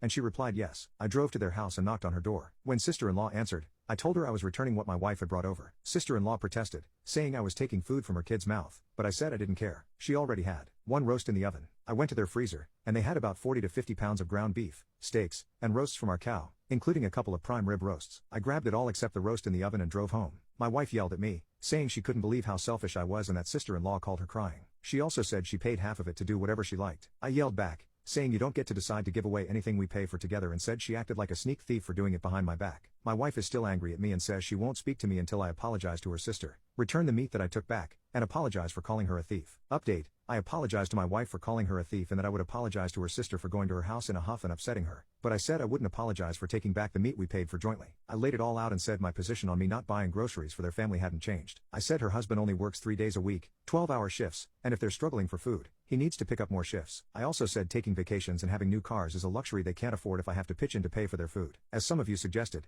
I asked my wife why you aren't buying groceries with your money if you want to support them. My wife responded that she'd been buying them groceries for the past couple of years with her own money because they were up to their eyeballs in loans and credit card debt, but inflation means their groceries have cost her more and more. She then admitted to putting some things on our joint credit card in the last few months in smaller amounts than 2 years ago so that I wouldn't notice. As for the beef, sister-in-law called her this past weekend, crying, saying they needed help with food at the end of the month because one of the kids broke their iPad, which they used to keep the kids entertained, so they replaced it. She didn't ask me about taking them beef because she knew I would say no if she told me about the iPad and didn't think I would notice since we have so much meat. She said I have no idea how hard it is to raise 4 kids, and they need the iPad. I told her we needed to see a counselor because we're on different planets if she thinks an iPad is necessary. So yeah, we're going to do therapy. Until then, I'm sleeping in the basement. Brother-in-law doesn't respect me because of an intimate experience. My husband has a brother who is gay. He lives out of state, so we don't see him often, but he and I have never really connected for reasons I've never understood. Until now, he's always seemed to give me the cold shoulder when we're together. I'm very supportive and accepting of the gay community, and he's a really good guy, so our lack of any kind of relationship has always bugged me. My husband recently brought this up to his brother, letting him know that I'm puzzled by our lack of connection. His brother acknowledged that he's been cold to me, and said there's a reason that he can't respect me. Here's the backstory. 2 of my best friends are gay men, a couple. When I was living with them for a summer, one night after a couple drinks, we were having a lighthearted discussion about gay lovemaking versus straight lovemaking. Neither of them had been with a woman, and we joked that I could show them how it's done. Long story short, they said they were in fact curious about it, and I was up for it, and I did make love with each of them. It was unlike any intimate experience I've ever had, mainly sort of instructional, for lack of a better term. Lots of conversation about trying this and that. It was funny at times, but a very fun one-night experimental kind of thing. Well, my brother-in-law evidently overheard me having a conversation about this experience with a friend at a bar a few years ago. He told my brother that this is the reason he can't respect me. He says he knows women like me who do this kind of thing, and he thinks it's appalling. He says women like me are either getting off on a weird fantasy or, worse, trying to turn the men. He said that either way it's taking advantage of the men and putting them in unnatural, for them, situations. I brought this up to my brother-in-law to explain myself when we were together last week. I wanted him to know that my situation was nothing like that. He didn't want to hear any of it, and the conversation ended abruptly. This really leaves me feeling uncomfortable, and now I'm actually questioning what I did with my friends. How should I handle this? Should I try again to defend myself, or is what I did not defensible? You're way too fat to come to my party. We have done plenty of things that are not physically taxing with her, but even the small stuff she ends up on a bench half the day. We went to a small mall, half the day on the bench. It was window shopping. She is obese, her ankles are swollen from her weight. The connection between her weight and not walking far without a break is very obvious. I will try to keep this short. I have 3 girls and we still like to do girl trips for the day. My son got married to a girl named Beth. Now before her first kid she was average weight and after it got a lot worse. Her only kid is 8 years old at this point and she hasn't lost the weight. It's bad enough that she needs constant breaks walking. I used to like her and now I don't due to how she acts. Everywhere we go with her it is constant complaining that she is tired. The last girl's trip to the mall was spent sitting on a bench half the day since she needed constant break. If you try to leave she will go on about abandoning her. It's annoying. I invited the girls to go to a farm for pumpkin patch and pick some apples. It is big orchards and a ton of walking. We went, it was a great time and some pictures went on Facebook. I got a call from Beth asking why she wasn't invited. I lied saying it was just a family trip and she accused me of lying. I had enough and told her the truth. I told her she wasn't invited due to her weight. That she forces us to stop all the time and it ruins the trips most days since we don't get to do half the stuff. She called me a jerk and hung up. I am getting texts from my SOM saying to apologize but the girls are on my side and are sick of having trips ruined since we have to wait for her all the time. People in the service industry, what did your enemy coworker do to you to make you hate them?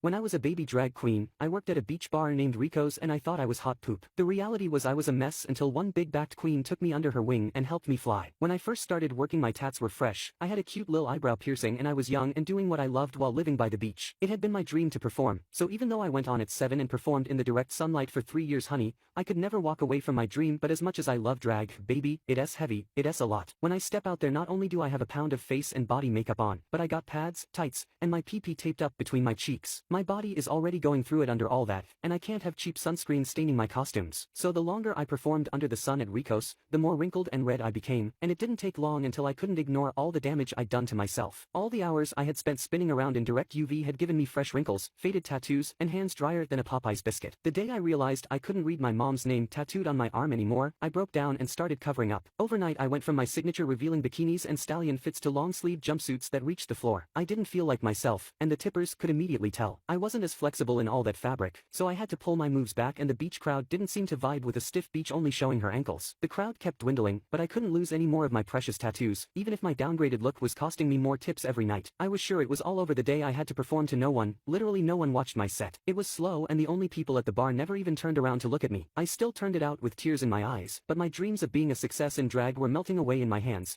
and I started to wonder if I had done irreversible damage to my skin for nothing. As if that week couldn't have gotten worse, Rico hired Venus Aphrodite the very next day. I hated her from the moment I laid eyes on her, all of her. I had no idea that she was the only queen who knew the industry secret that could save me when I needed it most. She was 7 feet tall, wig to the ceiling, and now she was the only other tatted queen on Rico's stage. She might as well have walked in dragging my coffin behind her. Getting new competition like her when I was at my lowest meant the end of my career, and I started to accept that my time in the spotlight was truly over. I was burnt up and washed out. I looked older than my age and my outdated outfits and ashy skin didn't help. Meanwhile, Venus was turning the house down every night she stepped out on that damn stage. I had been busting my butt at Rico's for 3 years and got nothing in return but the possibility of skin cancer. Then this girl comes in, has regulars within a month and a wall of tips waiting for her every night. On top of that apparently she had all the money in the world for touch-ups for her tats because I never caught them losing any boldness like mine did. She danced under the same hot sun yet she never got burnt like all the other new girls. I couldn't make out a single wrinkle on her, yet she never had sunscreen stains on her costumes. The girl had her full arms out every day under that sun and would leave with nothing but an even tan. Even after months of her performing out under the same sun that had fried my tats to scribbles, Venus remained flawless, and it was unaliving me. I didn't understand how she was older than me, tattooed, but her skin looked better than mine. I wanted what she had more than anything. I stayed up at night trying to guess what the secret was to her beauty. How did that old beach manage to preserve her tattoos without a speck of white filmy sunscreen? I had to be a decade and a half younger than her, but she had mastered performing in the sun. Meanwhile it had turned my skin into beef jerky. I never thought I would have confidence like Venus. I watched her in the dressing room but never caught her using anything that looked like sunscreen. I couldn't let my jealousy go. Everyone loved her so much, it made me sick. She was the new tatted queen. It was like everyone had completely forgotten that I also had 2 full sleeves. But I couldn't even be mad. I'm the one who had hidden my washed out tattoos. Eventually, I started making wild plans about going through her makeup kit to finally discover the mystery product that preserved Venus like she was in resin. Finally, I decided to go through with it one day. I peeled my grandma jumpsuit off as slowly as possible, and told myself I would make a move as soon as the dressing room was clear. The last queen stepped out when I was halfway out of my costume, and I started making a beeline for Venus's station when I heard a booming "Oh girl" from right behind me. To my shock, I watched Venus stomp directly over to me. I was sure I was about to get red for either my crispy skin or what she had caught me doing, but she gagged me when instead she said she had no idea I was also a tatted queen. She was thrilled and then told me she hadn't seen a body as snatched as mine since she had DJ'd for that lil twink Bad Bunny. She asked me why I didn't show more body or display my tats,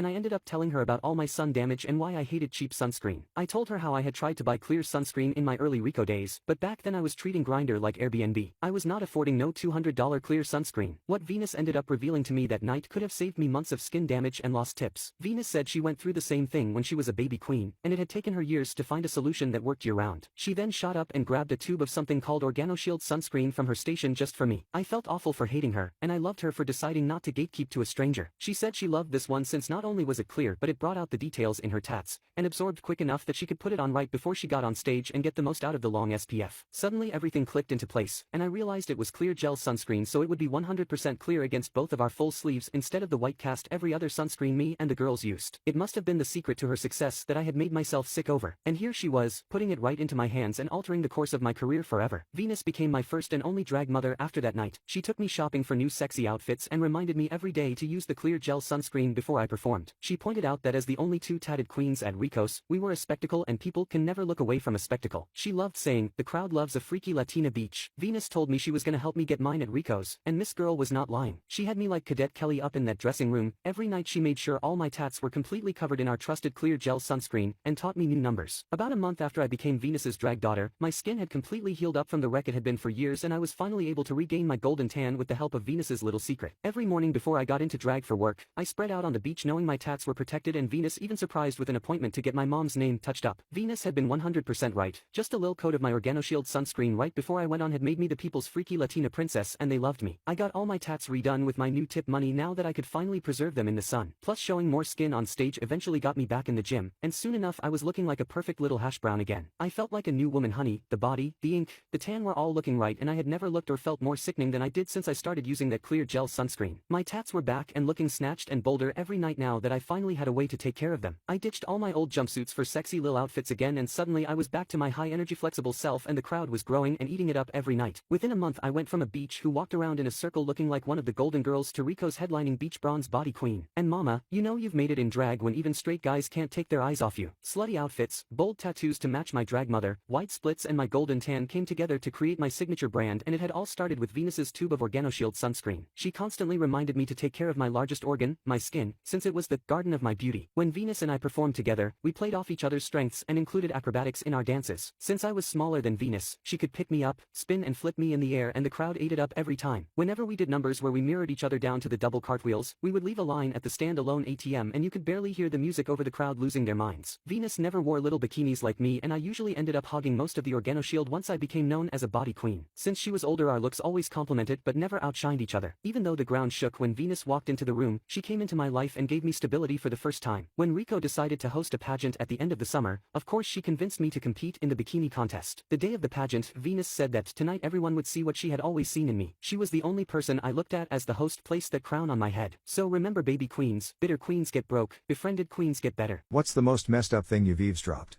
I was in my home country for the summer. So my mom had to leave on an errand and I was alone, home.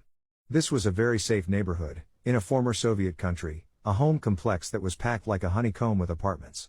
The apartments are really small and the walls are thick, so thick that you have to yell at full strength to get someone to hear you on the other side. I remember those 10 minutes as clear as the day I heard them. I was watching some 1983 episodes of the old series of Teenage Mutant Ninja Turtles on a VHS tape.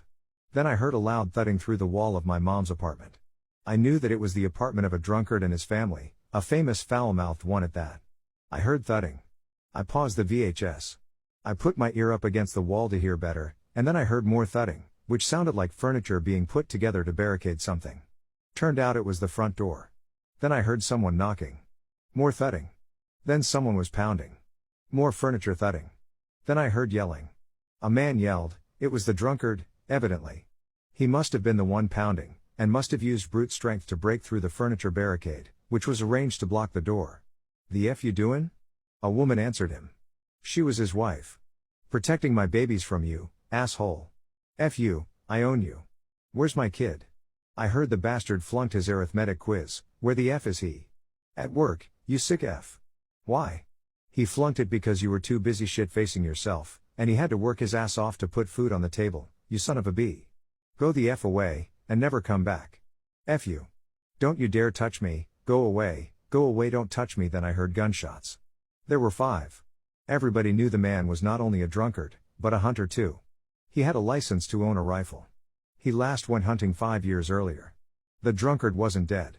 It was amazing that he didn't kill anyone, but ultimately his wife shot him, but he didn't die.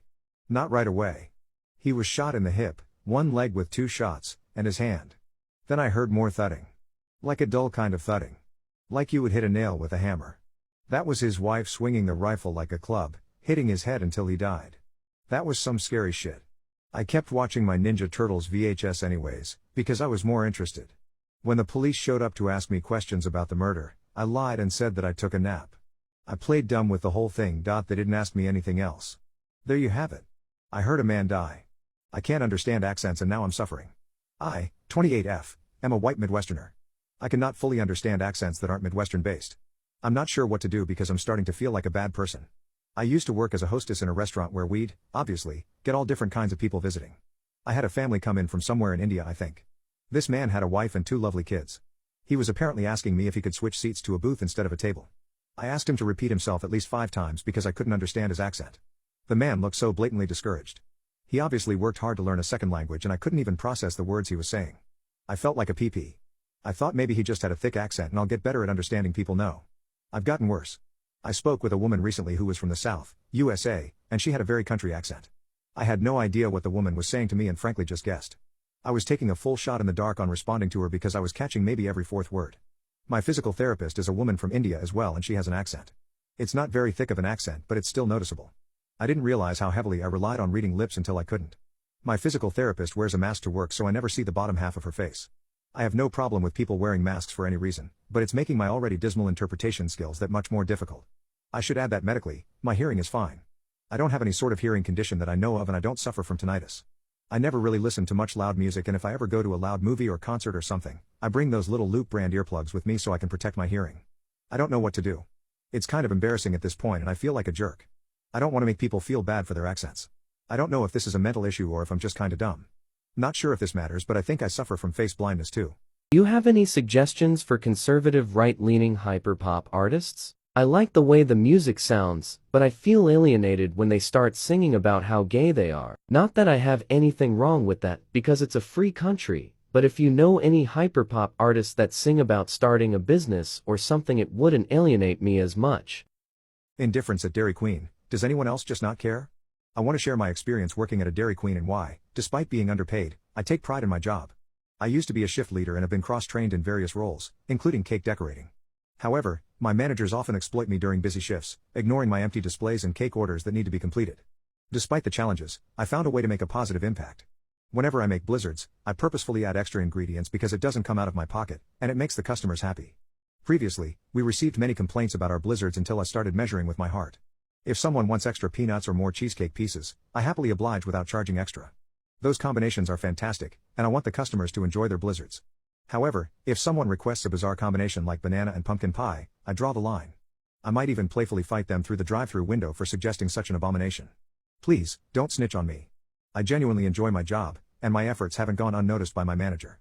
I take pride in doing whatever I can to make customers happy, especially since my managers have emphasized that customer satisfaction is our responsibility. Just to clarify, I started overportioning because my managers often mention that they pay our wages too. They believe it's our duty to make customers happy, which includes giving them what they paid for. Customers shouldn't receive a cup of plain vanilla ice cream with barely any of the promised toppings. My workplace is already expensive, and customers frequently express their dissatisfaction with the price changes. Adding an extra scoop to a blizzard won't harm a company that doesn't track my waste. That extra scoop would likely end up on the ground or in the garbage, so why not give it to someone who will truly enjoy it? I am fortunate to work under a store manager who isn't too strict with rules. If providing an extra scoop in a blizzard will encourage customers to come back repeatedly, it's a small price to pay. As the daytime staff, we strive to ensure that our customers are satisfied. If I have the time to make the customer a product they'll truly appreciate, I will gladly go the extra mile. Hi, is this Vicky? Hi, yes it is. Who's this? Just want to make sure I got the right person. Is this Max's girlfriend? That's me. Lol, okay, then you probably have heard a lot about me. This is Emily. Hope you don't hate me for destroying Max's heart back then, lol. Didn't he break up with you? I refuse to be adopted. I, 16F, have been in foster care since I was 6 and it's not great. I've been with my current foster parents Bob and Lisa for 4 years. It's better than other places but their bio kids, Adam 12, Brayden 11, Charlie 9, don't like me. I mostly just stay quiet and keep my head down but it's to the point that I legit hate the oldest too. Charlie is okay when the others aren't around, I think he mostly just goes along with his brothers. Bob and Lisa wanted to adopt me 2 years ago, and Adam had a screaming tantrum about it and I told them I didn't want to be adopted. It was a rough time because everyone was trying to convince me to do it and it hurt Bob and Lisa a lot that I said no, but I don't want brothers that hate me and I don't think Bob and Lisa's family really want me around. It came up again on my 16th birthday last month and Bob and Lisa said that they really want me to be their daughter on paper and for us to be a proper family. I don't think it would change anything, other than nobody could make me move to a different home. I like Bob and Lisa fine, but I know they treat me differently than their bio kids and Adam and Braden remind me all the time that I'm not really family. So I don't feel like I belong here and it'll just get worse if they adopt me. I said I don't think it's a good idea, but they asked me to think about it for a while so I said I would. Bob's mom must have heard about it because she caught me alone last weekend when she was over and told me I was ungrateful and had no reason to refuse. It was generous of Bob and Lisa to take me in and give me a home in the first place and they deserve better from me. I haven't told Bob and Lisa about it but she might be right. They're nice to me and I've been to much worse places and they want to be my family after I age out. I don't think anyone else wants that though, so I don't know if I'm being an a-hole for hurting them or not. My wife just told me her best friend is her soulmate, not me. My wife Em met her best friend Chuck in high school. They became close friends and Chuck came out to Em as gay. Em was supportive. A year or so later Chuck came out to his parents. They disowned him and kicked him out, and Chuck ended up living with Em and her parents for the rest of high school. Em and I started dating after college and she told me all about Chuck and how close they were and how he was like a brother. I met Chuck and we got along and became friends. Chuck is a good guy. At the time Chuck was dating a guy and they ended up moving in together about the same time that Em and I got engaged. Em and I have been married for 5 years now. I'm a project manager and took on a year-long project in another city. I have to leave at 5:30 every morning and get home around 6:30 in the evening. Em and I had a long talk about my job before I took on this project. We knew it would be a sacrifice for me to be working so much, but I'm getting more money than I ever thought I would. After this project we can pay off our student debt and start trying to have a baby. We both agreed the money was worth it, since it's only a year. That year will be up in late November. In March Chuck caught his boyfriend cheating. He was devastated. Em immediately told him he could move in with us. I was fine with him moving in, but not happy that Em didn't even discuss it with me first. Chuck was pretty broken up and Em was giving him lots of love and attention. I was fine with it because I know how much she loves Chuck and he did need her. I also did my best to support him and make him feel loved. For a while this was fine, but as time went on Em has continued to pour all of her attention into Chuck. Sometimes I get home from work and neither of them are there, and I found out they went to a movie or out to dinner together. I don't think there is anything romantic between them, but it has been annoying that I get left out of all the plans. The past few weeks several things have happened. The three of us went to a party and someone joked about Chuck being our third wheel and Em said Chuck is not the third wheel. I said what? And she said I've known Chuck longer than I've known you. A week or so after that Em and Chuck went out dancing one night. I had to work the next day so I stayed home. I woke up at about 3 in the morning and Em was not in bed. I went and found her and Chuck cuddled up on the couch asleep with the TV on. Both of those things made me uncomfortable. I also realized I had been working so much I was just sort of letting Em and Chuck plan everything, and I had not planned a date night in a while. I decided I needed to be more active and so I planned a date night for last Friday. When I first told Em she was excited, as we have not been on a date just the two of us in a while. Friday I got home at 6:30 and Em and Chuck were not there. I took a shower and got ready. About 7:15 I finally called Em, as we had reservations at 8. She answered and when I asked where she was she said her and Chuck had gone shopping and were getting some dinner. I was kind of stunned and asked about our date. She laughed and said, "Oh, I forgot." Oh well. And that was that. She didn't even invite me to join them. A point I should make here, my dad was very controlling of my mom and had an anger problem where he would yell and throw things. He never threw things at us, but it was still scary as a kid. I have worked very hard to not be like him. I've tried to never be controlling of Em or tell her what to do. I also tend to shut down when I get angry. When Em forgot our date I was mad so I didn't say anything right then, but I knew I needed to address how I was feeling. So later that evening I told her we needed to talk. I had written down some things so I could stay focused. I started by saying that I loved Chuck and he was always welcome in our home, but that I felt like our marriage was suffering and we needed to work on ourselves. Em blew up. She thought I was attacking Chuck and she started defending him and attacking me. We have never had a big fight before, we always talk and work things out. I was stunned that she was attacking me. She said some awful things. Then she said Chuck is my soulmate and you just have to get used to that. I just shut down. I didn't even know how to process that. I love Em more than anything in the world, but in that moment I realized she loves Chuck more than she loves me. I thought Em and I were soulmates, but to hear her say she considers someone else her soulmate has been devastating. I don't remember the rest of the talk. She huffed off after a while and slept on the couch. Her and Chuck left together on Saturday and were gone most of the day. When they got back she acted like nothing had happened. On Sunday she even made a small joke and batted her eyes at me, something she does when she's flirting with me. Normally I love it, but this time it just made me sick. I told her this was a busy week at work and I was just going to stay at a hotel near the job site so I haven't seen her since Sunday night. I don't know what to do. My coward wife abandoned our toddlers to fight for themselves against a burglar. My wife is a stay-at-home mom. Last week when I was at work, and my two oldest were at school, my wife was sitting at the dining room table when she saw a man walking down the driveway and going to the front door. He had what she thought was a hammer. She went to the front door and the guy was trying to get in. The guy saw her and waved, and tried to get in. She fled the house and ran out the back door. She left her cell phone and Apple Watch. She also left our twin girls, 8 months old. They were sleeping in their cribs. She ran through the neighborhood looking for someone to help her call police. Eventually she found someone and they called the police. The police responded and cleared the house. Turns out, it was a repair guy who was supposed to go to our neighbor's house and had been told that no one would be home and to just come in. She is mad at me for not being more supportive of her. I was stunned when she told me and was surprised when she said she left the girls. She is always yelling at me about how I don't do enough for the kids, unlike her who sacrifices constantly. I don't think that is accurate, but it is beside the point. We have been having major issues in our marriage for a long time apart from this. She is acting like this is one of the most traumatic events of her life. Which is making me madder and madder. I am having a real hard time putting this one behind me. If this guy had been a bad guy, she would have abandoned our girls to him all so she could save herself. Our house isn't that big, and people in the neighborhood and online know we have 2 little girls. I honestly don't know what to do. I accidentally got baby trapped by a family of racists. But you won't believe how I made them disappear. Turns out the baby was black. Back in my early 20s, I used to drink to the point of passing out, blackout intoxicated. I went to a party one night and while I don't remember sleeping with this girl, I woke up naked with her. I exchanged numbers with her and think nothing of it. I get a call a month later that she is pregnant and it is my kid. I go over to her house to talk about it. This is where I find out her dad is a Midnight in the Circle clan, you know, the guys that dress up in white pajamas and are racist. And all of her brothers are as well. So as the father of her child, they forced me into becoming a good Christian warrior for the white race and had to attend the meeting. To say these guys were idiots was an understatement. No understanding of history or anything else. It was just a beach session about other races. I started drinking during the meetings as a way to get through them. During one session I blurt out, if we are concerned about bettering the white race, why the hell are we not helping the white race? The Black Panther Party fed the community, ran its own schools, and created a base to make its race more successful. What the hell are we doing besides dressing up like idiots and bitching about things? The meeting hall exploded and the Grand Poobah or whatever he called himself took notice and held me after the meeting. Truth be told, I was kind of hoping to get a bullet in the back of my head for what I was saying, but it really turned out different. I went on a rant about how morality is a luxury compared to survival. That if you want white people to succeed, you need to not only lead by example but to be employable. Tattoos and looking like a hooligan are not going to get that done. Childcare and the ability to keep people fed is what you need to start doing. After half an hour of back and forth, Grand Poobah understood what I was saying and wanted me to be in a leadership position. I declined, but I said I would think about it. I still attended the meetings, but I was kept quiet as I played with fire and almost got burned. Well, I continued on being the dutiful boyfriend, going to and running errands for her until the birth of the child. Well, needless to say, I was not the father. In fact, they went back 8 generations on both sides of my family to make sure I was pure white in order to join. They did the same on her side as well. So when the baby popped out, God, I was off the hook.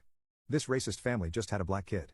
I had found my exit, but the family was still insisting it was my kid. I was threatened, but I yelled back with some of my newly learned vocabulary. I left the hospital and put in a call to the Grand Poobah, who was interested in what I had to say. He said he would handle it. I got a call a month later from a private number saying that it had been handled and that they would never contact me ever again. I did get a little bit curious about how things were supposedly handled, so I looked her up on the net. I found out that the family died due to carbon monoxide poisoning and the house caught fire with everyone inside. It was ruled an accidental death. I can only speculate, but if I had not made the call, I think that the racist family would have still been alive. I was so hellbent on gaining my freedom that I did not think of the consequences and only thought about my end goal. The only thing I can say is that if I did not make that call, I would have had an accidental death myself. Men of Reddit, is it boring to see your girlfriend/wife's naked body after a while of being together? Why or why not? I think boring is too strong of a word. You get accustomed to seeing it. Think about good food. You know how it tastes and looks, so it's not surprising to you anymore, but you still want to eat it every chance you get. No, because boobs. Not at all. Been married 18 years and I can't help but stare when she changes. I just stop whatever I'm doing and blatantly stare. She smiles a shy, flattered smile and continues changing. I'll often tell her somewhere in there how beautiful she is. Nah. She's still as beautiful as she was 20 years ago. There's a lot of stories on her body. Stretch marks, C-section scars, and plenty more. However, they tell our story of 2 mid-30s young adults who were once teenagers that have dismantled every brick thrown at us.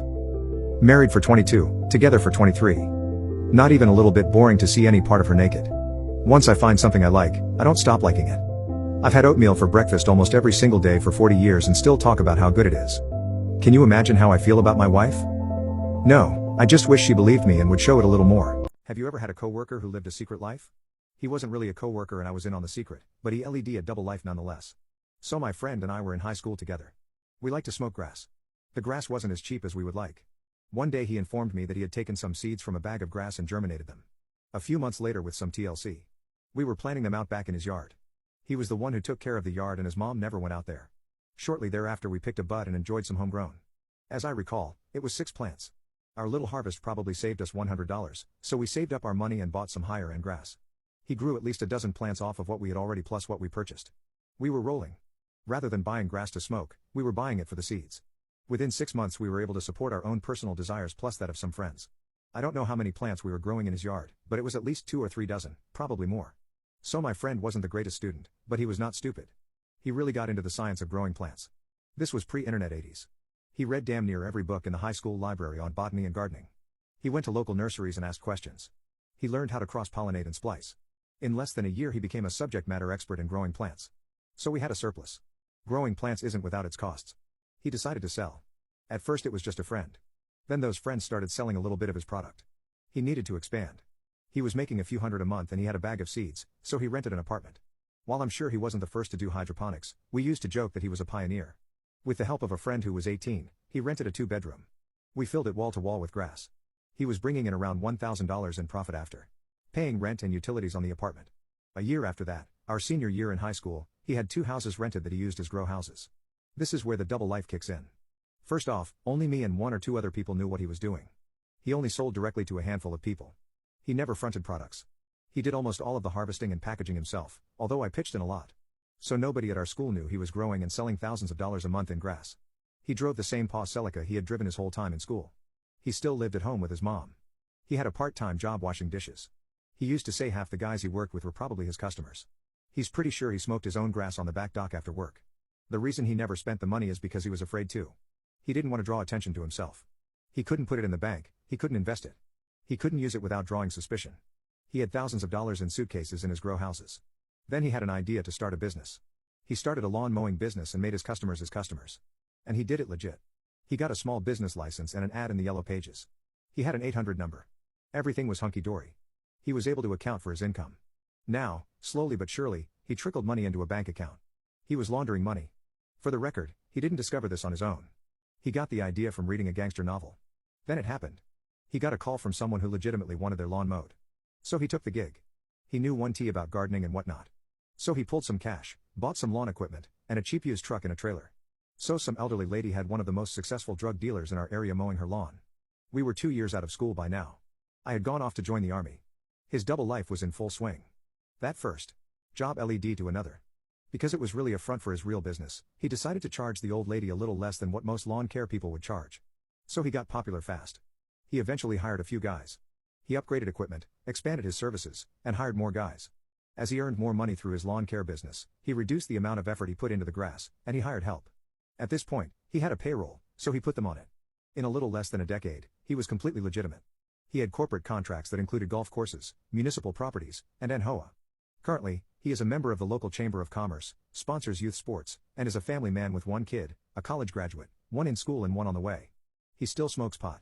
His wife knows he sold grass in school and that's how he financed his business. But nobody outside me and a few others know how extensive it got. He hasn't sold it. Maybe every now and then, he said he would love to go out to Colorado or someplace where it's legal and see if he could do it again. Never camp alone with a camera. I'm 22F, an avid nature photographer. I regularly go on hikes into the deep middle of woods and forests to catch the rarest beauties of nature. Anyway, I head out to this location I've been meaning to go to for a while. Some of my photography friends have been before and got stunning photos of deer, badgers and various rare birds. I drove as far as I could before the woods started, parked my car up in a lay-by, grabbed my tent, camera and supplies and head into the forest. It was quite misty but the forecast said it would clear up overnight. I found a badger den after about 30 minutes of walking into the forest, so decided this would be the perfect spot to set up my camera to hopefully catch some badgers on film overnight. I pitched my tent just far enough away not to disturb or scare the badgers and went over to set up my camera. I had it facing so it would catch lots of the entrances in the same shot. Plugged it into the power pack, and left it running. I had a motion sensor so if it was to catch movement overnight it would begin filming. Everything seemed fine. I was in the middle of the woods, away from any paths, so it was very unlikely anyone would disturb me in the night. The next morning I woke up and could see fresh trails around the den, so I knew I would have caught some badgers on camera. I was so excited. I tried to check the footage on my camera straight away but both it, and the power pack, had died, and unusually the power pack was no longer plugged into my camera. Weird. I was sure I had plugged it in. I just hoped it had enough battery to catch the badgers on film. I'd have been gutted if I'd missed them. Nervous I'd messed up, I decided to head back to my car to charge up my camera and have a look at the pictures. I packed up everything and walked back to the car. It took about half an hour for my camera to charge up and turn back on. It turns on and I go to my camera roll. The first video was of the badger den, but I couldn't see anything there.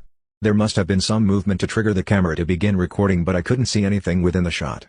It was recorded at 2:30 a.m. After about 20 seconds of nothing, the recording stops. I flick to the next recording, and it's a photo of my tent. I flick to the next and it's a photo of me alone, asleep, inside my tent. This was followed by about 40 more photos of me sleeping in my tent. The final photo, taken at 5:30 a.m., about half an hour before I woke up, was a picture of my car. I could feel the fear rush over me. My hair stood up on the back of my neck. I began driving and I drove as fast as I could. There was no signal and no one was else around for miles. I managed to get home safely. I still don't know who took the photos, or why they were taken. I've not been camping since.